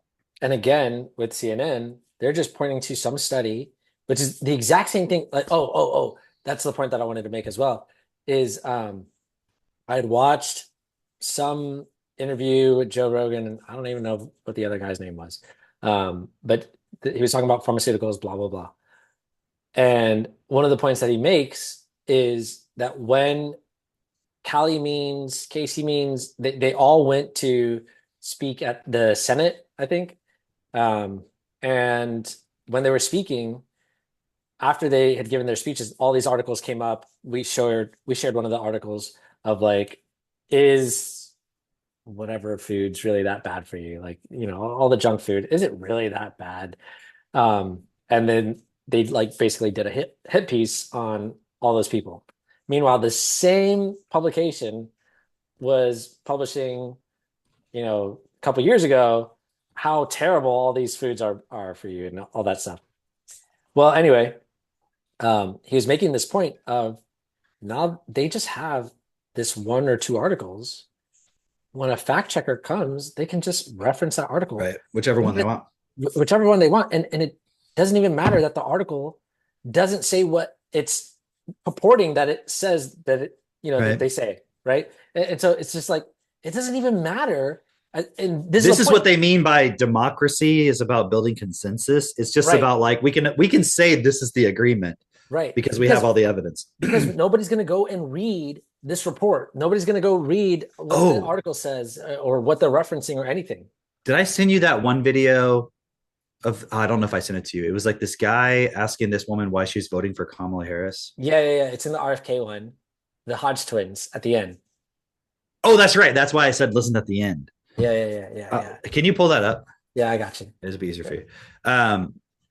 Before we get to that, check this out. Well, actually, we'll come back to this because we'll just make this point and come back. Okay. Right. I got some Lucifer stuff. I found something really interesting. I think you're going to be like, it's going to blow your mind about Lucifer. About Lucifer, but also about free will. Oh. Yeah. You have something about free will for me? Yeah. Nice. I just think it's going to blow your mind. Was it the CMTU? No. It's about the Satan stuff. It's in reference to the Satan stuff. Okay. So I'm just gonna skip forward because we already talked Just about go to that. the end. Yeah, just go to the end. Is it here? Keep going. I just like the jokes that they say before. Yeah. Okay. Yeah, it's right here. Let's go ahead. Check this out. So that's what our founding fathers thought about women when it came to voting. But this is what women so bad. He said, well, I'll let the black man vote, but I'll be damned if I let these women vote in these elections. You know what they would have probably thought about the black women voting. Yeah. This is what they were scared of. Watch this. Harris. Why Harris?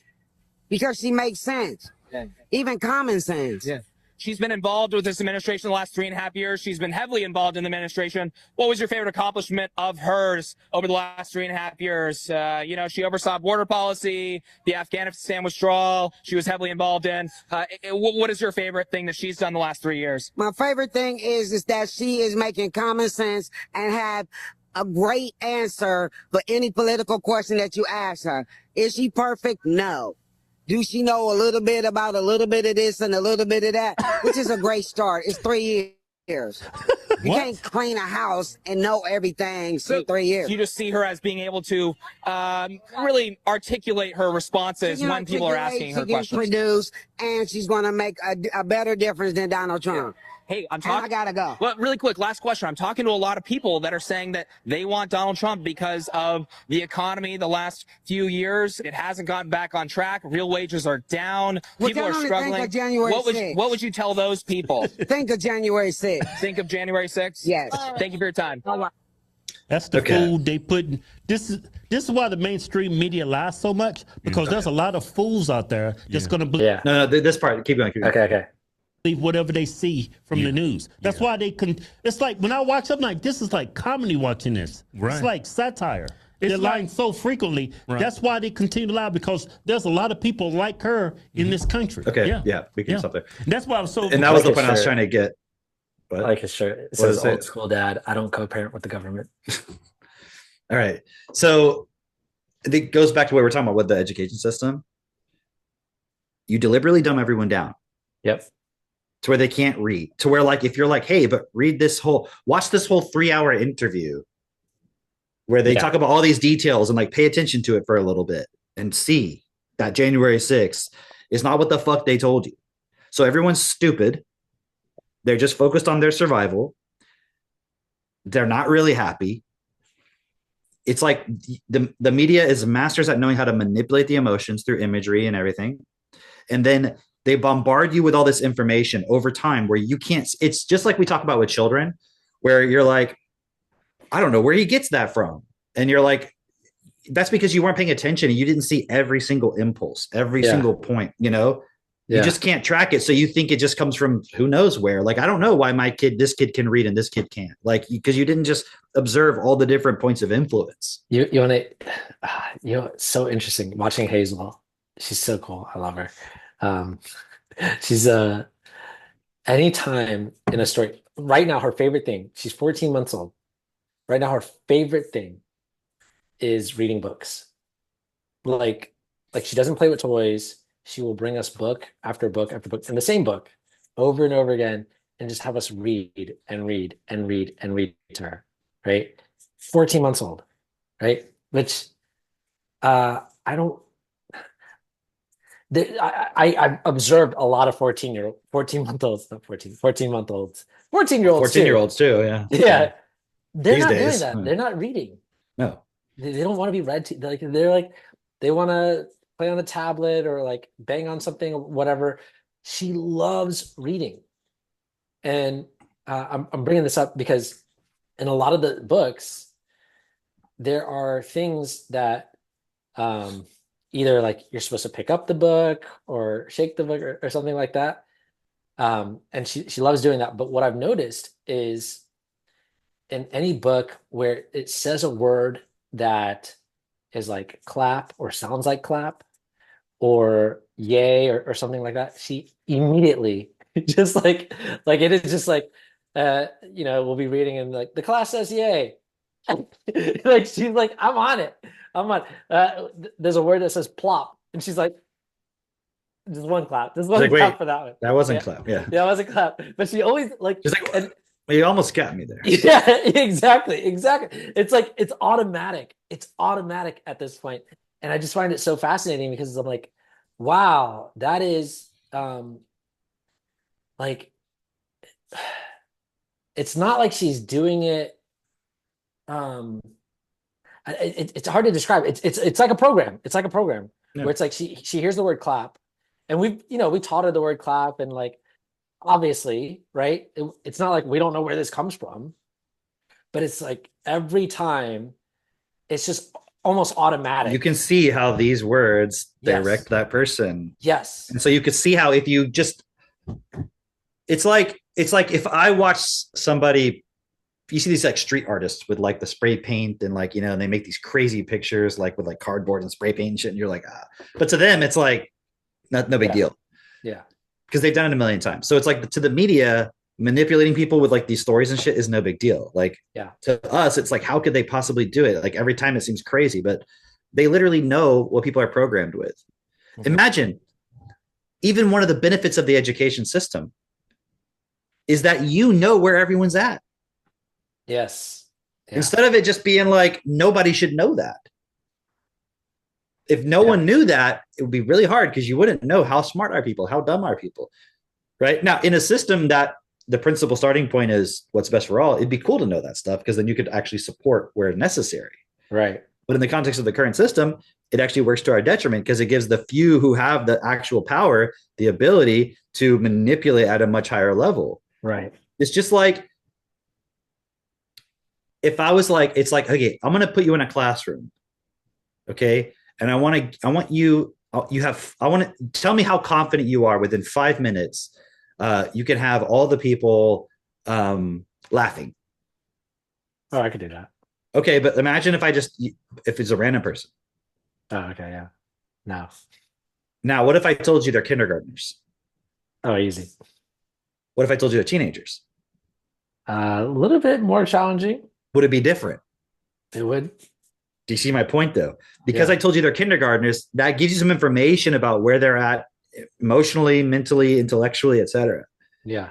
Right? Versus if they're high school, you kind of know. So it's like the media, the apparatus, it's not just the media. That's just like one arm of this. That system knows where everyone's at because it's got the fucking education system. It's monitoring that. It's got all that information. Right. Yeah. And then that point they made about they constantly are putting these messages out because they know there's all these dumb people that will just accept it and run that program. Yeah. Right. And it's like just even shows even more clearly the importance of why education system is fucked and why we have to educate people effectively. Because like when she was like, just look at January 6th. Right. And you're like, what about it? It'd be like going like, just look at Charlottesville. Yeah. Just look at what he said about the fine people. And you're like, right. But then Kamala Harris goes on that debate and says it, and they don't even fact check her. And because they know there's going to be enough people that it said what it said. It had the effect that it had, right? That they needed it to. Right. Okay, check this out. I'll go back to this real quick. Okay. This is going to blow your mind. Oh, I'm ready to have my mind blown. Well, let me go to this first, actually. I'm also ready to have... Before your mind is blown. Oh, okay. Slow down, Willie Brown. Okay. In the third chapter of Genesis, we have the account of the serpent tempting man and woman in the Garden of Eden. The serpent, which had not been previously meant. Yeah, seriously, that character just comes out of nowhere. Yeah. Right? Like, yeah, what? Yeah. It's almost like you're reading a story about like the princess and she's like in the castle, and then like she's doing something and you're like, and then the magical goblin brings her chalice and you're like, what? Where did that guy come from? Who? Yeah. Like as if they're talking about it as if you should already know that character was there. Right. Real or imaginary? Was it real or not? Okay. So basically it's not to be understood. I mean, this just was one person's opinion, but I'm just kind of showing you something. They never give any indication that it's not symbolic. I agree with that. Like, unless you just assume the story is symbolic, it seems like it's trying to tell you something that happened. Mm-hmm. So that serpent, whether it was actually a serpent or not, although it doesn't tell you it wasn't, was there, right? Like, right? Like, meaning it wasn't it's not trying to say, the story is clearly not trying to say that Eve thought on her own. Yeah. It's trying to say there was an influence there. Yeah. Okay, so there was something there influencing. If it's not an allegory, how do we explain the ability of the serpent to speak? Well, okay, that's like the least important part from my perspective. Sure. He's identified with Satan in the last book of Scripture. So the great dragon was cast out, that serpent of old. I don't think that actually does connect it, to be honest, because like that could just be a description of what a dragon is. Yeah. Do you know what I mean? Like a dragon, like a serpent of old. Yeah.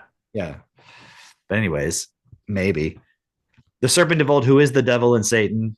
Okay, sure, fine, whatever. It's not clear that there was an actual serpent. It does seem clear that there was an actual serpent. He was not a supernatural being. It was like an actual physical snake, basically. Okay. Sure. Wait. That doesn't. Yeah. Wait. Not a supernatural being. Uh-huh. In some way, Satan entered the body of the serpent. Therefore, so it was an actual snake, Drake. But there was a supernatural being in the snake. So it wasn't it wasn't like a ghost snake. It was a snake with a ghost in it. Yeah, okay. All right. The serpent was the instrument the devil used to do his bidding. Thus, we can conclude that the tempter was the devil. Hold on. Didn't it like back up here? It's like, hey, it doesn't say anything about this being an imaginary story. It doesn't say anything about it not being a snake. And then you're like, and then clearly we can Satan infer. entered the body of the snake. Where did it fucking say that? Yeah. Where does it say that in there? Yeah, the serpent, therefore we can conclude the serpent was the instrument of the devil. Therefore we can conclude it was the devil in the snake. Because look, okay, if I said the penny is in the cup, therefore I can conclude the penny is in the cup. Logic. I prove the penny's in the cup because penny's in the cup. Therefore, penny's in the cup. How can you argue with that? So is there a penny in here? You ever see? I proved it logically. Magicians when they do the shell game. Uh-huh. And then they're like, so the P is under this shell, and then like they open the shell and it's like there's no P under that shell.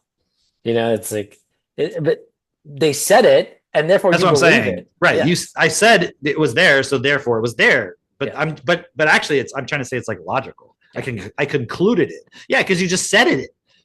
You precluded it. Thus we can conclude. Like, wait a minute. Oh, this part.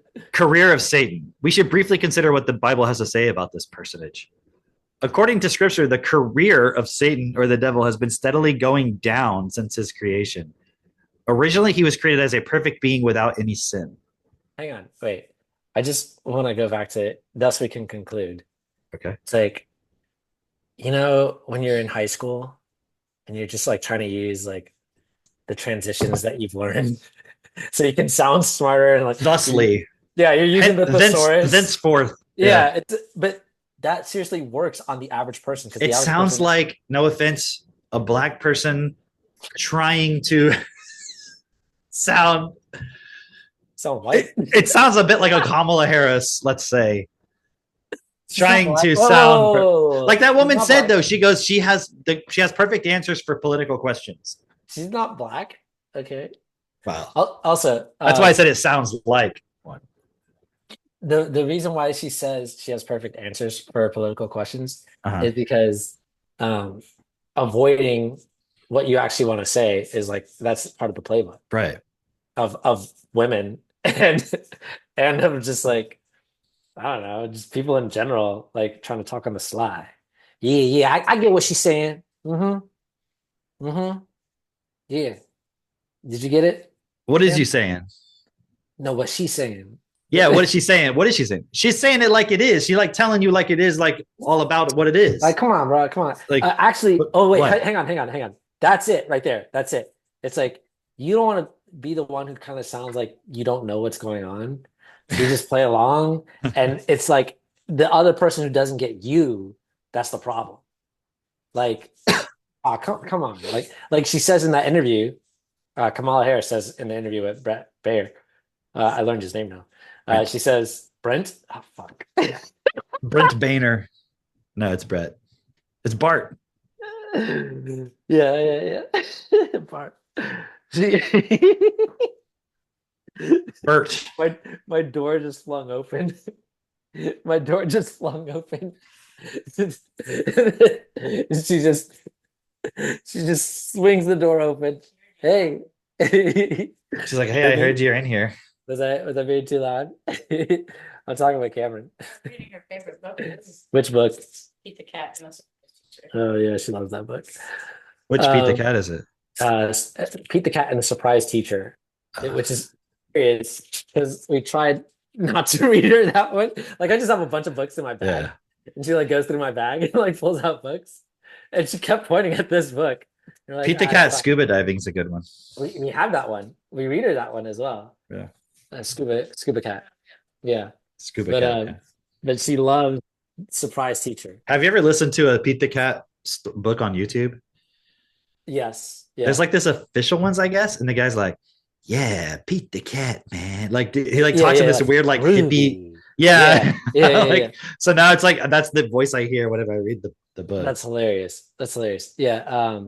The one with the shoes. I love my That's white the shoes. one. I got my white shoes. Yeah. So I got this. I found one of those at like the bookstore, at the used bookstore. And I started using it with like some of my students. And it's so funny because like they freaking love these Pete the Cat books. So I'm like, oh, it's only like $2 at the used bookstore. Like, so I just loaded up on them. One of them was The Surprise Teacher. And surprise, it's your mom. It's literally the next page. It's literally yeah. And Hazel loves that book.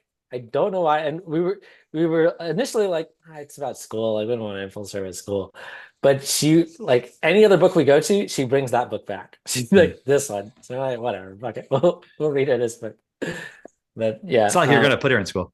No, exactly. Okay, so we were talking about thusly and thenceforth. Oh, the point that I was trying to make with that is like you said, it really just sounds like, when you're convincing the masses, that sounds like really scholarly. The way that this guy's talking, like, thus we can conclude, yep, I agree. He concluded it. So there's nothing to argue with, actually, because I can't think that far. I can't think that deeply. That I can't unravel that. Here, let me go. Obviously, he concluded. This is just so crazy, dude. Like, okay, at some unknown time. We should consider what the Bible says about this person. According to Scripture, he's been steadily going down since his creation. Originally, he was created as a perfect being without any sin. Is that in the Bible? Maybe you can look that up. At some unknown time in the past, he decided to rebel against God. Remember, I think pretty sure this is not in the Bible, right? This is just the story that was created outside of it, right? Where is that story in the Bible? Like, maybe it doesn't say Lucifer, but where's the story where it says Satan was cast out for rebelling against God? It's clear from Scripture that God did not create the devil. Wait. What? The creature became the devil when he decided to rebel against God. Satan was cast out of God's presence because of his sin. But his sin was rebelling against God. How? What? Meaning what? What did he do? What was the act? Like, if I said, hey, you rebelled against me. Okay, no, what if I just came up to you, Drake? What if I just came up to you and I was like, hey, man, you really offended me. Uh-huh. And you're like, well, how did I offend you, man? No, you said something you did an offense. What was the offense? You've offended me. How so? By it, you did an offense on me. What was the offense? You did an offensive thing. You did or said something offensive. What was it that I did? An offense. What was the offense? It was something offensive. Do you recall what it was? Offense. That's like literally how did he rebel? Yeah. He wanted to be like God. What did he physically do? Yeah. He led a rebellion. Okay, so let's imagine this for a moment. So what did the devil do? So Satan, who is devil Satan? I don't know. He got a bunch of angels together and said, "Hey guys, let's what? What was it that they were going to do?"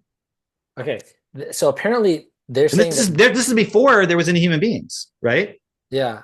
There was no human beings at this time. It was just angels. So what was God doing with angels before there was before Earth existed? Like, could you understand this? No Earth existed because that didn't exist until the creation story, Right. and the garden, and then the serpent was in there, and then the devil must have been gone into the serpent. Yeah. So the rebellion of Satan must have happened before humans ever existed. Yeah. So was there a whole universe of things happening before there was human beings? There was just angels, and there was like angel cities and angel governments and angel babies and like what? Like, or was it just there was God and they had a bunch of angels and they were just all sitting around waiting for God to do something? And then one guy was like, "Let's rebel against God." And he was like, "How dare you?" Like, was the rebellion him just saying, "Hey, we should rebel"? That was it. You know what it's like? You know what the Satan's rebellion against God is like? What? It's a lot like January 6th. Isn't it? How so? Didn't the government have the power to like have all the National Guard there and all that stuff, and it would not have been an issue? They could have. And also, don't have the police lead people into the buildings and all this shit, right? Yeah. But so they're like, these people rebelled against us. Can you believe how they rebelled? Yeah. And you're like, but you know the whole story. It's like, no one rebelled. Yeah. You let a bunch of people who are getting a little bit too excited go in there, and some people do stupid shit, which is gonna happen. Ever been into a public bathroom? There's fucking graffiti all over the walls. Okay. Yeah. So people are fucking retarded. Like, what do you expect? They're gonna go put their feet up on the desk and push papers around. Wow, they really took over the government. Okay, Luke 10:18. Apparently, this is where it seems pretty late in the game. Which is much late in the game. Like, you know, in the beginning of the Bible, when it tells about the whole story of creation, they didn't think to add in any of the parts about where the angels exist and any of that. Like, if you were going to write a story and make it clear. Yeah. Satan fall like lightning from heaven. Okay. That's it? That's pretty much it. That's it. So, okay. Hold on. But here's the challenge. Hold on. Let's check this real quick. What was the original word for Satan in that context? Oh, I don't know. Because here we're in Luke, but that's Greek. Yes. And Isaiah would have been, I guess, Hebrew, but that would have been translated into Latin, into Lucifer, which was the word for their light bringer, morning star, which Venus. Was really like Venus. Yeah. But Satan over here was probably, I'm sure, a different word. It wasn't Lucifer. They would have used Lucifer because they translated into Latin and they put Satan instead of Lucifer, or they translated into English. And why do they not use the word Lucifer if it was supposed to refer to that same point over there? Yeah. Also, these are obviously separate points. Also, I was just looking at Ezekiel 28 because, you know, where does it say that Lucifer or Satan or whatever was the angel of God? And it's literally just like speaking to the ruler of Tyre, right? Or Tyre? No, Tyre. If he was black, let's go with Tyre. Let's go with Tyre. Tyre. Yo, Tyre. Tyre, this is your problem, okay? Okay, look, Tyre. Let me lay it down for you. Yeah, but it's like the Son of Man say to the ruler of Tyre. So this is Ezekiel speaking against the king of Tyre.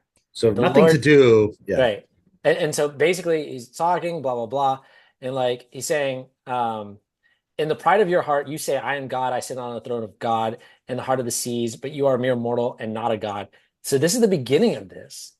And apparently, according to harvest.org, at some point, God makes reference that that in Ezekiel, that God makes reference that he's talking about Satan being an angel of God. And here's the point that it says, Son of man, so the word of the Lord came to me, this is Ezekiel speaking, Son of man, take up a lament concerning the king of Tyre and say to him, this is what the sovereign Lord says.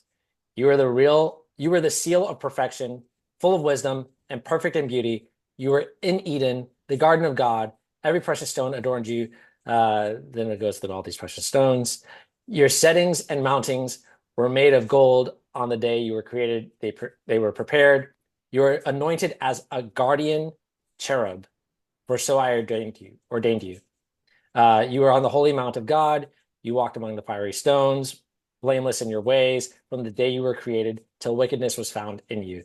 And then I cast you out of Eden, basically, is what it comes down to. You were perfect on the day you were created until wickedness was found in you. But apparently he's speaking to the ruler of Tyre, not Lucifer or Satan. But this. So the reference is not about Satan. No. As in like some other being. It's about a ruler who's abusing his power, presumably. Right. And I think probably the reason why the person who wrote this article says that it is about Satan is probably because he says that he's faultless until wickedness. No, that's what they do, though. They go, see over in Daniel where it says Son of Man came from heaven? Yeah. But look, Ezekiel right there referred to himself, that God referred to him as Son of Man. Right. Ezekiel, like, because it's just like, no, you're not an angel, you're not a supernatural being, you're a human. It's like human. But then they call Jesus as the Son of Man. No, he's not. He's a Son of Man. he's a human. Again, who's gonna, like, this is again the point of, like, right, you can't fucking read. This guy said that Ezekiel said, it's in the Bible, God cast Satan out of heaven. It's like, that's not what it said at all, actually. Didn't even say Satan. And like, how do you know? He says he's talking to the ruler of Tyre. So are you saying that Satan was the ruler of Tyre? Like, what do you? Can I go back to this real quick? Because it's just like so crazy, man. Go ahead. Like, I'm just like looking through it. Okay. Satan is presently deceiving humankind. Like in this very moment right now. The great this deception will continue until his future judgment. During the great tribulation, he will be cast down to earth. That's Revelation 12. After the second coming of Christ, he'll be thrown into a pit for 1,000 years. Why don't just do it now? After the 1,000 years, he'll be released for a short time, and then he'll be thrown into the lake of fire forever. This will be the end. Thus will be the end of his inglorious career. Like, can you imagine writing this? I mean, I know you can, but now we come back to Genesis 3. The creature is called more shrewd than all other beasts. Shrewd is an ambiguous term. On the one hand, it's a virtue the wise should cultivate, but when misused, it becomes wiliness and guile. Ooh. The Bible, in stressing the craftiness or cunning of the serpent, said he was more subtle than all other creatures.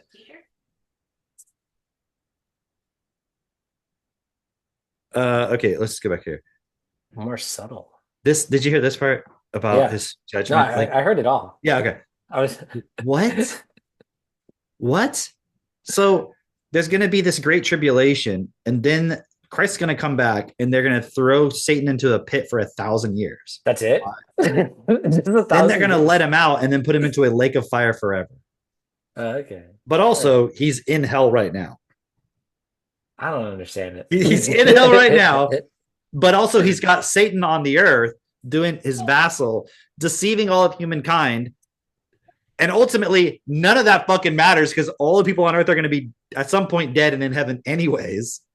So, like, this is like you read fucking Lord of the Rings and thought it was actually happening. It's like schizophrenia, dude. No, I thought that was like a history book. Lord of the Rings? No? Right.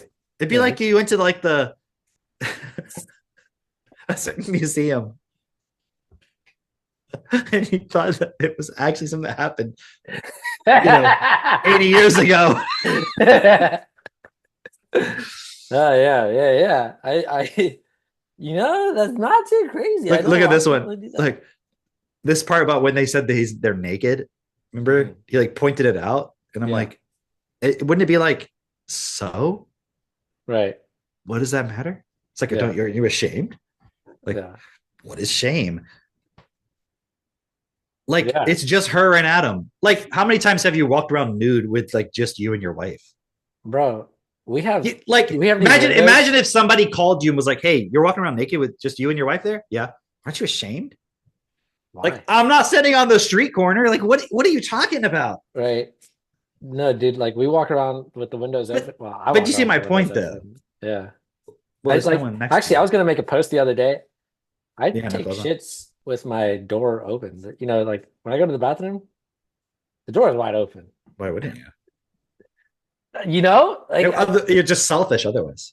I mean, Hazel walks in sometimes and she's like, Just like Dad, the whole house stinks. Okay, check this out. This brings up an important question. If the Garden of Eden was God's paradise, then why would God allow the devil the right to enter? Obviously, God had to allow devil access. Yeah, why? God therefore permitted the entrance. However, this does not mean that God wished Adam and Eve to sin, forced them to sin, or kept them unprotected from sin. Though they were tempted by a crafty and intelligent being, they did not have to sin. God told them the consequences ahead of time, and they made the choice to disobey him. Ultimately, as with every sin, it is the person's own decision. What was the sin? Listen, because if we're not listening, that's why. You're supposed to listen to me. Why only. is that a sin? Because I said it was a sin. Isn't it so obvious that the whole thing is like connected to Satan? What was the problem with Satan? He rebelled. Right. How did he rebel? Doesn't matter. He rebelled. Yeah. And it's like, I think ultimately it's like, look, there is a way reality works. And if you do things not in accordance with that, you're going to cause a problem, right? If you do things in accordance with it, good. You're going to have harmony, peace, all these things, right? But you're explaining it to one of your kindergartners, and you're like, okay, all right, okay. You have to listen to me. If you don't listen to me, you are in trouble. You are bad. But okay, You no, sinned. here's what it is. Okay, I'm gonna talk to the rednecks. You got a chainsaw. Yeah. Okay, you have a chainsaw. It works perfectly. Okay, I give you this chainsaw. Yeah. You don't know anything about chainsaws. Yeah. And I go, look, just when you use this chainsaw, do exactly how I tell you to do it. Okay. Okay. You take the chainsaw. I don't tell you how to do it. And then you're like, I'm going to do it the way I think it needs to be done. I'm like, nope, bad. Take the chainsaw back. Nope, can't do it. Actually, you do it because you don't know anything about chainsaws. You do it the way you think it's supposed to be done, and now it doesn't work. And you're like, oh, he cursed me. Oh. And then I go, okay, now did you learn your lesson? You should actually listen to me, right? You're like, yes. Yeah. Okay. So now here's the manual. Okay, cool. What does it say? It says, listen to Cameron. You're like, okay, but how do I do it? Listen to me. Okay, tell me what to do. Listen to me. I'm What how do I start it? Just listen to my commandments. Okay. Yeah, What do I are do? the commandments. Step 1. Do I exist? Yes. Okay. Yes. Step 2. Do you believe in me? Yes. Step 3. Do you listen to me? I'm listening. I'm listening. Okay, now use the fucking chainsaw. Ah! My lord. I'm so confused. Now, go ahead and try to start it up. You see, you tried and you messed it up again, didn't you? See, Yes. that was me. Did you believe in me? I did. Were you listening to me? I thought so. Okay, you were. Uh-huh. And that's why it didn't work, because I'm guiding you Oh. through a hardship Okay. so that you can see again Mhm. for another time. I was Yeah. testing you. Yeah. Even Yeah. though it didn't work, did you want to not believe me or did you keep believing me? No. I still believe you. Good. See, that was the yeah. point. That Yeah. was all. See, now let's try it again. Okay. Oh, it turned on this time. Yep. But you broke it. I saw you break the chain. Ah. But you still believe in me, right? I do. I do. Good. I do. I broke the chain. Okay. How do I fix it? Well, you can't. There's nothing you can do. I did it. I'm just guiding you through hardships. I need the chainsaw. But I'm gonna put another chain on. Okay, now try to cut some wood. Okay, all right. But this time, don't believe in me. This time, don't believe in me. I don't want to do that. I don't want to Do do it. that. Try it. I'm afraid. Try I'm cutting it afraid. without. No, just try it. Just try it. Trust me. Okay. Up, chain broke. See, because you weren't listening to me. You didn't believe in me that time. I think The other time was because I broke it, Yeah. but I was guiding you through a hardship so you would continue believing me. This time, you chose not to believe in me and tried to do it your own way, and that's why the chain broke. But if you had just believed in me, it would have broke for different reasons. Oh, okay. And in that case, you wouldn't have to blame yourself. You could I feel think- good. Hold on. You could feel good about the chain breaking. Yeah. In that case, because you would know I did it, and you still believe in me. Right. I think I need to learn how to use a chainsaw, how to operate it. Well, that would be the knowledge of good and evil chainsaw usage. No, I don't. I would. That Never, would be incorrect. I would never do that. Here's the thing I was going to say was going to blow your mind. Talking about Augustine of Hippo, Saint Augustine, right? He's like a big deal. Look at this. For Augustine, the rebellion of the devil was the first and final cause of evil. For Augustine, Yeah. of Hippo, he was a hippo. He was Saint Saint Augustine. He's like a big deal, right? His mother was a hippo. By this, he rejected some earlier teachings about Satan having fallen when the world was already created. So he didn't fall after it was created. Augustine rejects the idea that envy could have been the first sin, since pride is required to be envious. He argues, check this out, evil came first into existence by the free will of Satan. Okay. His attempt to take God's throne is not an assault on the gates of heaven, but a turn to solipsism in which the devil becomes God in his world. Okay. Solipsism, for those listening, is like thinking you're the center of everything. Yeah. So it's just like you don't think anything exists outside of you. Yeah. It's all just like your world. I like it. But wouldn't God be guilty of solipsism? Yeah, for sure. Totally, right? Like the sin that Satan is doing is the thing that we are all giving God the free pass to do. Yeah. Yeah. God is a solipsist. He's a solipsist. A solipsist. Isn't it? Yeah. Is there anything? Oh, let me go back. Let me go back here. Solipsism. Well, maybe I just like this part. Only one's mind is sure to exist. It holds that knowledge of anything outside of one's own mind is unsure. The external world and other minds cannot be known and might not exist outside the mind. Can anything exist outside of God? No. Fucking solipsist. Why is that a problem? Like, I understand why it's a problem in the reality of you live connected to other people. So it's like if you think only you exist, then it's like you'll just do stuff only to benefit you. Yeah. So that makes sense. That makes sense. Mm-hmm. It does. But then also we shouldn't okay, why does there need it to be a God existing for it to make sense that we shouldn't be solipsistic? No, it just makes sense that you shouldn't be solipsistic. Doesn't it more sound like the idea of the God and the sin of solipsism being a problem as a rebellion against God is only a problem because God is the true one that created everything. So it's like, imagine you want to have ultimate power. So you tell everybody else that they should never be like the ruler who everything is for them. Yeah. But then at the same time, you tell everybody that they should do that for you. I like this Saint Augustine of Hippo. I like him because he's basically saying like the actual sin is thinking that you're God in the way that everything is. Well, I don't know if this is what he's actually saying, but what I get from it is that I can do whatever the fuck I want. What happens to you doesn't matter. Right. And that is a problem. Which makes sense. Like, yeah. no one should think that they're the God. Right. But if how you does that listen- imply the existence of any God? Like that's the problem. It's like God doesn't follow the rules. Like he's Okay. outside of those rules. You're like, but if you listen how to- does he know what the rules are to follow? That's the fucking problem with all these people who channel. That's the message that they give. Right. No, totally. Isn't it? Yeah. It's like you're free to do whatever the fuck you want. Your free will in this regard, man, this is so cool.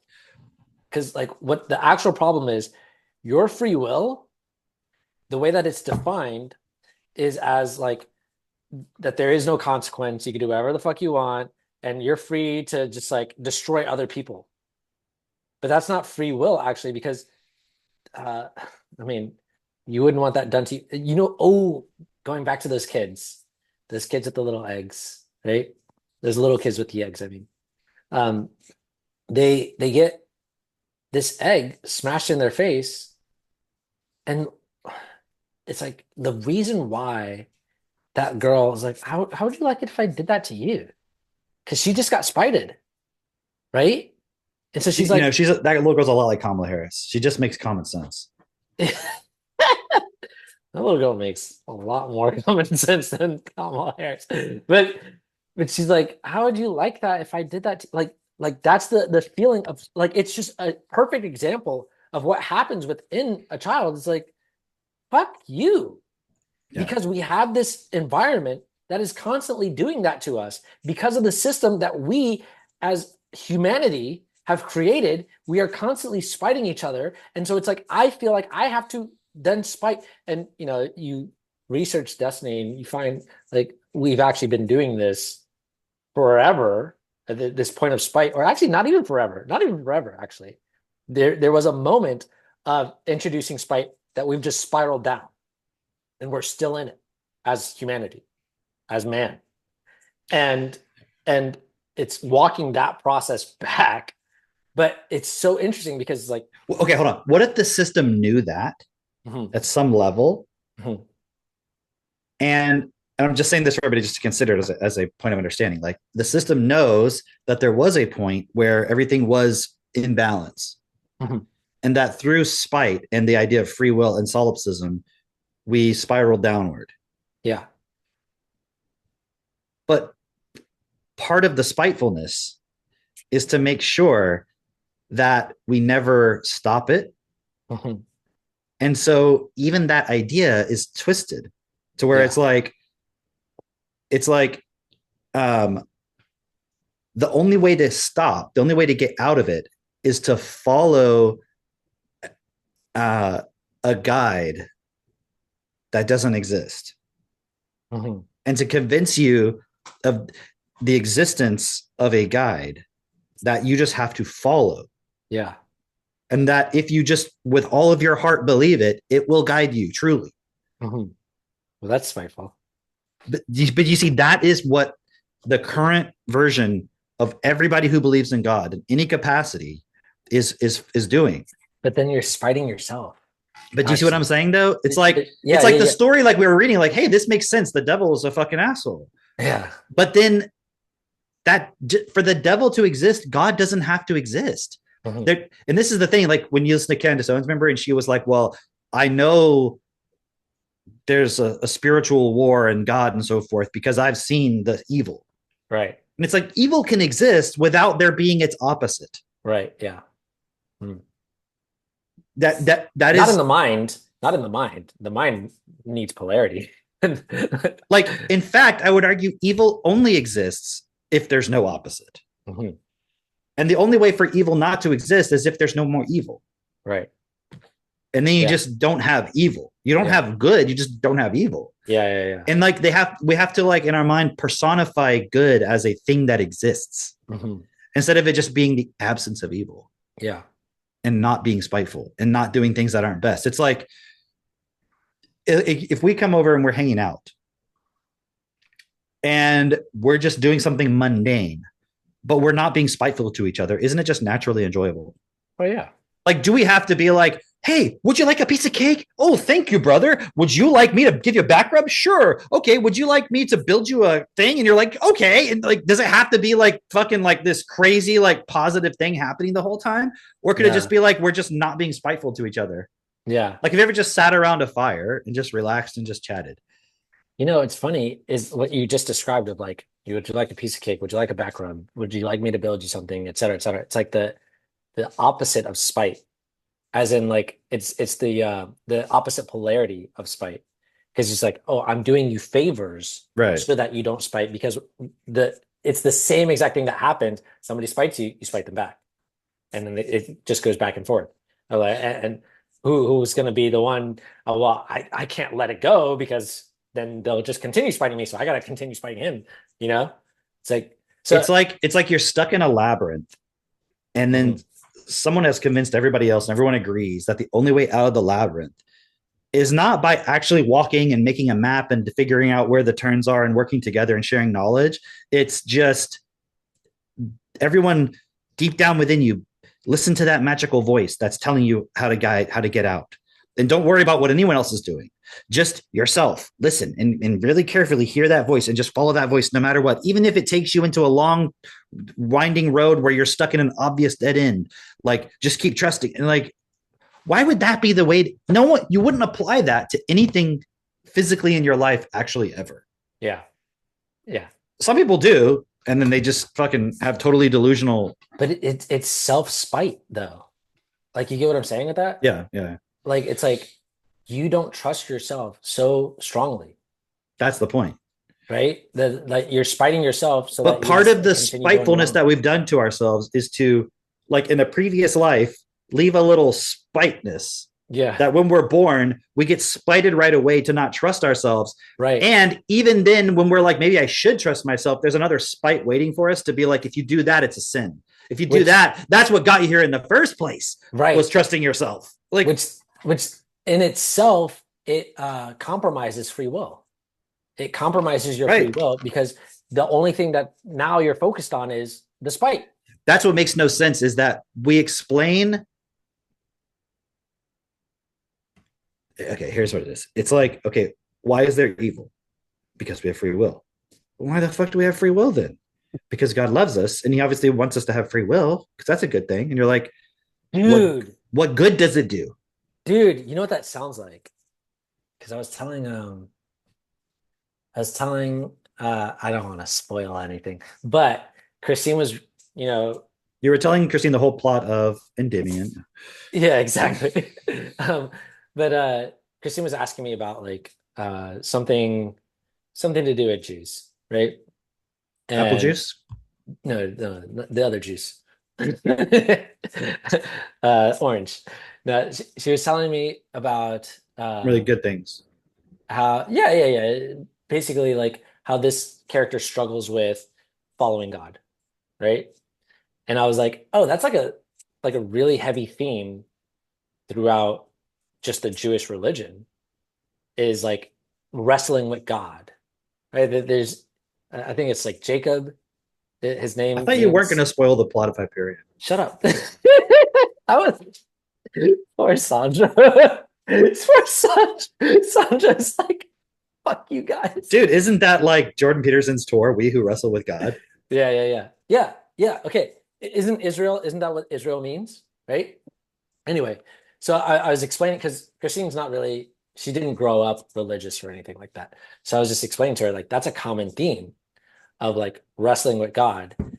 And fuck, why was I bringing that up? Guys, you're doing it to yourself. Like, they're like, why do we keep wrestling with God? And it's like, hey guys, if we put up a string around the entire city of Manhattan, we can actually carry things in our pockets, even though God said not to on Saturday. Okay. You're doing it. Stop wrestling. Just don't carry shit. I remember. Okay. It's the free will point though. It's like they've given themselves this point to fucking spite themselves, to wrestle with it. You know what I mean? It's like, but we have free will. The free will is like literally the point that fucks everything else up. That's what I'm trying to say, because but at the same time, if you say why is there evil, because you're trying to get to the person to realize we just don't have a system that's best. Yeah. And that's really why evil exists, is because we've never systematically looked at how to make how to first start like your first experience of spite in this world for most people is fear of survival in some way. Like, Yeah.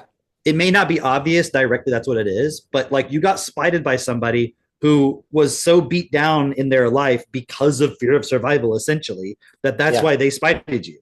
But That was okay. why. But it's like having like, well, we have to have our promised land.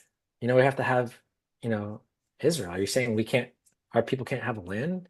It's like, well, if it's causing all this fucking conflict, Then like, no. then why don't you just like move somewhere else? You know, like just have anywhere else. I'm sure Germany would love to give you their land. They feel so bad about it. Like they're just like, yeah, just take it. Yeah, it's okay. Let's go to this one spot where there's a bunch of people who hate us, kick them all out, and go live somewhere else where they hate everybody else, and make all of their shit like really fucking terrible, and then argue like, hey, why are we so attacked here? And it's like, so, and then if anybody in those countries says they don't want the immigrants, they're like, what right do you have to not let immigrants in your country? Meanwhile, we have the absolute total right to go into someone else's place and claim that it's ours because of some made up fucking book. Like, okay, hear me out. The only way that anybody can validly argue that the Jews have a claim to it is by using a religious argument. Yeah. Which means you have to, within that, implicitly at least, accept their religion as valid. Right. And if you don't, then what claim do they have? They don't. Because if it's not promised by God and that's why it was theirs, like, nobody would accept that the Native Americans could come back now and like take the land. Right. Yeah. I mean, I guess that kind of defeats but even then it's like, no one's really at this moment arguing that, oh, the Arabs should have a right to take Israel back. Yeah. The real conflict that's going on is they keep trying to take more and more of that land that, you know what I mean? Like, we know the whole thing with Gaza and West Bank and all this stuff. Like, that's the actual source of this whole, basically the source of the conflict. The original source was they went and took the land. Now that's a done deal. Can't undo it. Okay, fine. But then there's still little bits that they don't have. And instead of just letting it go, they won't. Cameron, they don't want those bits. Oh, maybe I misunderstood what's going on. They don't want those bits. What do they want? No. They want those bits to be there. They don't want to be without those bits. Mm-hmm. They want those bits to be there. They just... Okay. Hear me out. Could, hypothetically speaking, Israel just like completely bomb all of Gaza and just like take over? Well, I don't think we have to ask it hypothetically anymore, but exactly. Right. But they have not done that. They just do it in like very it's like this. Ways. It's like loopholes. It's like, look, we can't just straight up bomb it. But they don't. But if we create the conditions that make them like attack us, then we can go and bomb it. But they don't want it outright because they would miss that. If they had it outright, there's no Palestinians in Gaza or in the West Bank. It was just all Israel. Mm-hmm. They would be like beside themselves with nothing to do, just twiddling their thumbs. It'd be like twiddling. Yeah. Yeah. Twiddling. That's what I was gonna say. Yeah. So you're saying there's like a level of like you want that victimness sort of a thing. 100%. 100%. Yeah. There's no fucking way. Like if you went to, it's kind of like in 1984, and you're like, why don't Eurasia, East Asia, and Oceania just call a truce? And you're like, no, they need to be constantly at war with one person. War is peace. Yeah, war is peace. Yeah. War that is the ministry of wrestling with God is following God with all your heart. Yeah. Trusting yourself is a sin. Can you not see it? Like, okay. But this is the point I was trying to get to, which is like following God in every way is free will. If they had free will, if they didn't have free will, what would be the point? What would be the point? The free will is like, man, like all the loopholes that they have for their religion, like you said, putting the string around the entire city of Manhattan, essentially. They Like, spend $100,000 a year maintaining that Yes. string or whatever Yes. the fuck it is in Manhattan every year. and to them, Like that's that's nothing. Like that's just so irrelevant. they can all know that it's there. What if one day it was broken and they didn't even know? Would anything change? It's just so they could break their rules with their God. The guy has to spend all day Yes. fucking driving around Manhattan every week. just to check the string every week. Every week. Right? It's like, okay. But think about that. Like that's the I It's kind of like the Trump thing. It's like you got to have someone to demonize. It can't Yes. just be like, look, let's just all get on board and work together and like. because without it, like what would they exist for? What would they do? What would they like? They'd be like fucking there's no purpose. Like that is their purpose, actually, is the free will, is the spite, is the point of like being the victim, like all of that. And I'm not, I'm making a huge generalization here. I know that. I realize that. But I'm saying it's not specifically Jews. I'm saying this is like the point within all of us. That's the human nature. Exactly. It's the using the free will to like, so I can have my thing. So I can do whatever the fuck I want, really, and not have to realize myself, not have to realize like who I am, and not have to be honest with myself, not have to be like self-realization at all costs. No. See, I have free will, so I can do whatever the fuck I want. I can realize myself or not. Like, okay, but Yeah, it's so interesting because it's like if you look at all the concepts of destiny, it's all so clear.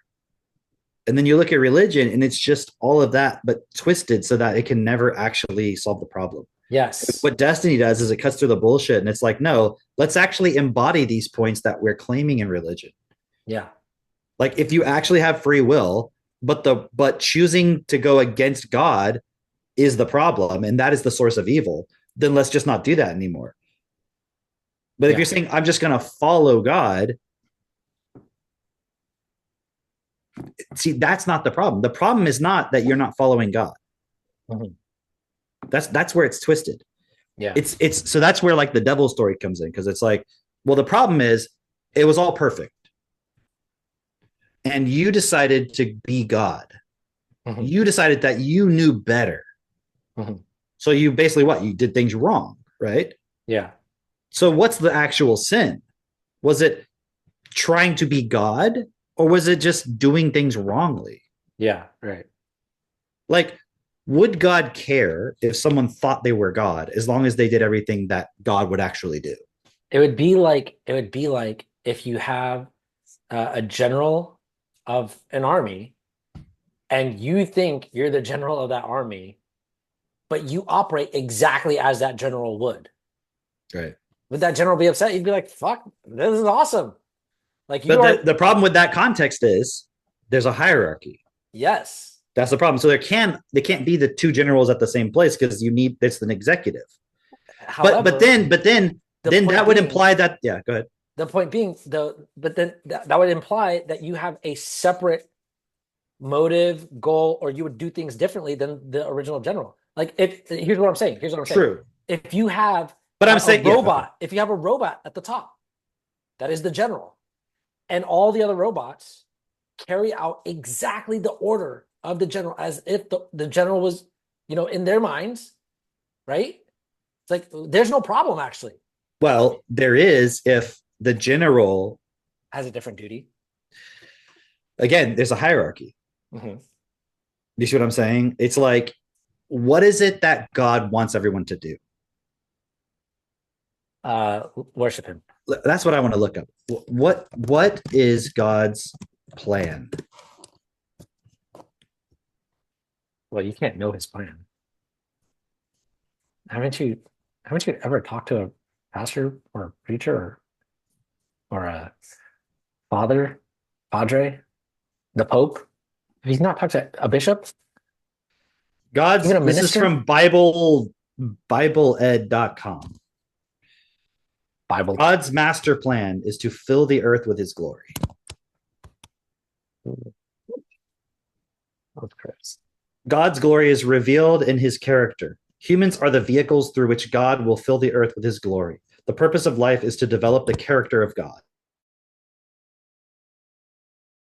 Trump's master plan is to fill America with his glory.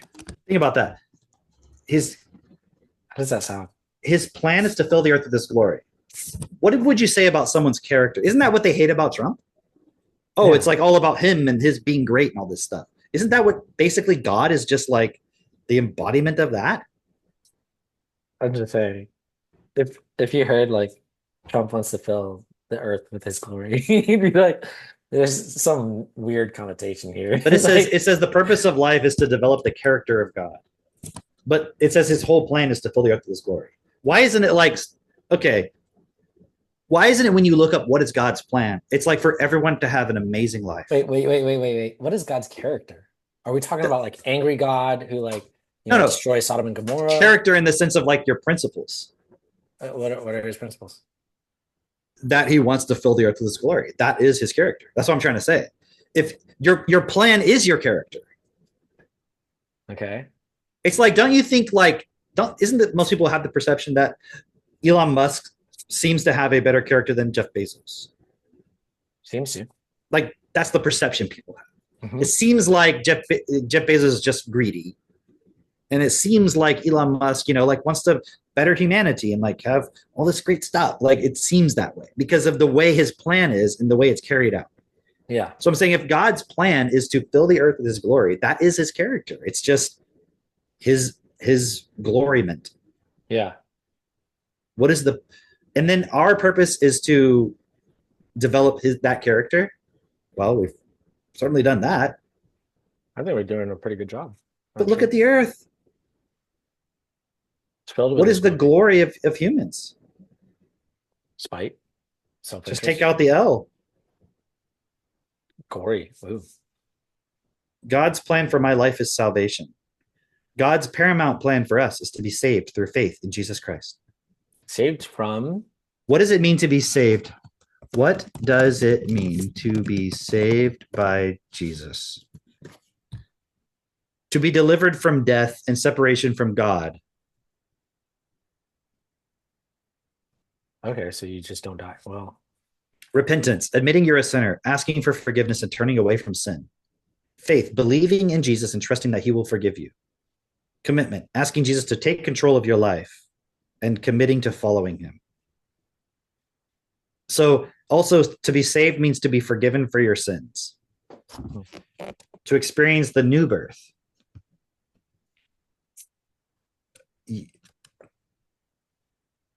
To confess, if you confess with your mouth Jesus is Lord and believe in your heart that God raised him from the dead, you will be saved.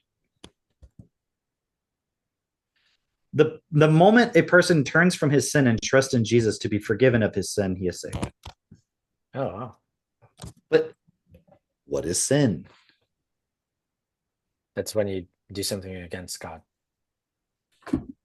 It means when you don't follow God. Yeah. So how do you get saved? You turn away from your sin of not following God and you commit yourself to always follow God.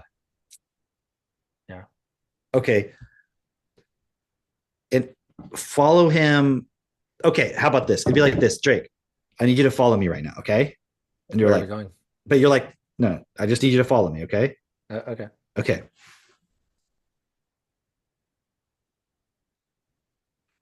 Should I just sit back This, like this? you know what I'm saying? Like, Yeah. wait, okay, God, tell me what to do. Yeah. Just follow me. Follow me, follow me, follow me, follow me. Follow the yellow brick road. Like, what is the, and then you're like, well, I guess I'll go to work. Yeah, Follow me there. I think so. No, don't go to work. It's just No, how you feel, yes. really. That's really what it comes down to. You know, a car crashes through your fucking house. You're like, it's just a test to see if I'll keep following God. I'm going to keep following him. Okay. Where are you going? Guess I'm going to go to work. Right, God? Yes? No? Yeah? Okay. All right. I'll go to school. I'm going to finish my degree in You know, it's like, what the fuck? In political science. Meanwhile, the reality is you've got the education system, you've got the pharmaceuticals, you got the fucking media, you've got the fucking war complex, you've got big tech, you got all this shit actually having the actual influence of reality. Yeah. And so if you were to be like, well, I reject all that, I only follow God. Is that going to change anything? Oh, I will just go to each person and tell them to follow God. Okay, let's say that happens. You get every single person on the earth to be like, we're just going to follow God. Then what? Do you really believe at that moment, suddenly God will just be like, oh, finally, now I can get to work. And now I can do all the wonderful things that I can't do right now because I gave people free will. And until they give up the free will that I gave them, Yeah. on purpose, so that they will, like, what? No, what was obviously people have to be able to. But think about it. Hold on, hear me out. In the garden, he gave them free will. Yes. They used their free will to do the thing he said not to do. Yeah. What was the actual consequence that came from that? He kicked them out of the garden. No. That was a punishment. Right. Yes. Like, if I was like, hey man, don't, do that thing with your chainsaw, and then you break it, I'm like, dude, I fucking told you. You should have listened to me. You should have known that I know more than you. And you should have listened to what I said and not assumed you could just do whatever the fuck you want because you were in a hurry or whatever, right? I'm sorry. Well, but this is like, I said, don't do that. You did it anyways. You cut down the tree, everything, the chainsaw still works. There's no problem. And I'm like, no, I'm taking your chainsaw. Like, yeah, because you don't know how to fucking what was the actual problem that occurred? I didn't listen to other than they didn't do what he said. And it was like, well, but if they kept doing that, they would have eventually caused a problem. I'm really sorry about that. Will you forgive me? No. And then also they went out of the garden. So God already had a pre-planned, prepared hellscape already made for them. The moment that they decided to do anything he said they weren't going to do, he's like, I fucking knew you were going to do it. Oh, you got me. Get out. Get out. Get out. Go. Here's the fucking door. Yeah. You know what's funny is when I was saying like will you forgive me, it just reminded me of in the Atlanteans, right? They talk about when you're embarrassed, it's because you're basically like you're imagining yourself having this or people perceiving you in some certain way, and you're like, I need to punish myself on your behalf, basically. Like, I'm so sorry about that, guys. Oh, my adoring fans, I'm so sorry. I don't worry, I've got it covered. I'm punishing myself. I feel terrible inside. Yeah. I'm embarrassed, and it's like that's actually what we're doing. The whole God concept is like, oh, if I punish myself before God punishes me, then please forgive me. And this is the thing. There's no God gun, and everyone's just afraid of the punishment of God. Yeah. What they're actually afraid of is our own nature coming back at ourselves.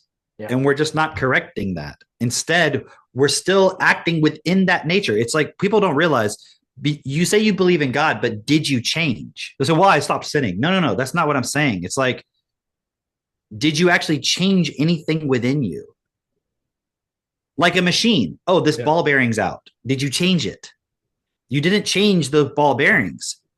So is it not possible that the actual your conversion, your faith, all that stuff is actually still just an expression of your spiteful nature? Your belief in God is actually your spiteful nature continuing to play out. And you think that, oh no, I'm a good person now. It's like you didn't change any of it. You still have the same structure. I agree with you, but there are a lot of trans women who have changed their ball bearings, for sure. Yes. Fair enough. And on that note, we've got to go. I guess we go. I'll see you on the next thing. Goodbye, everybody. Bye.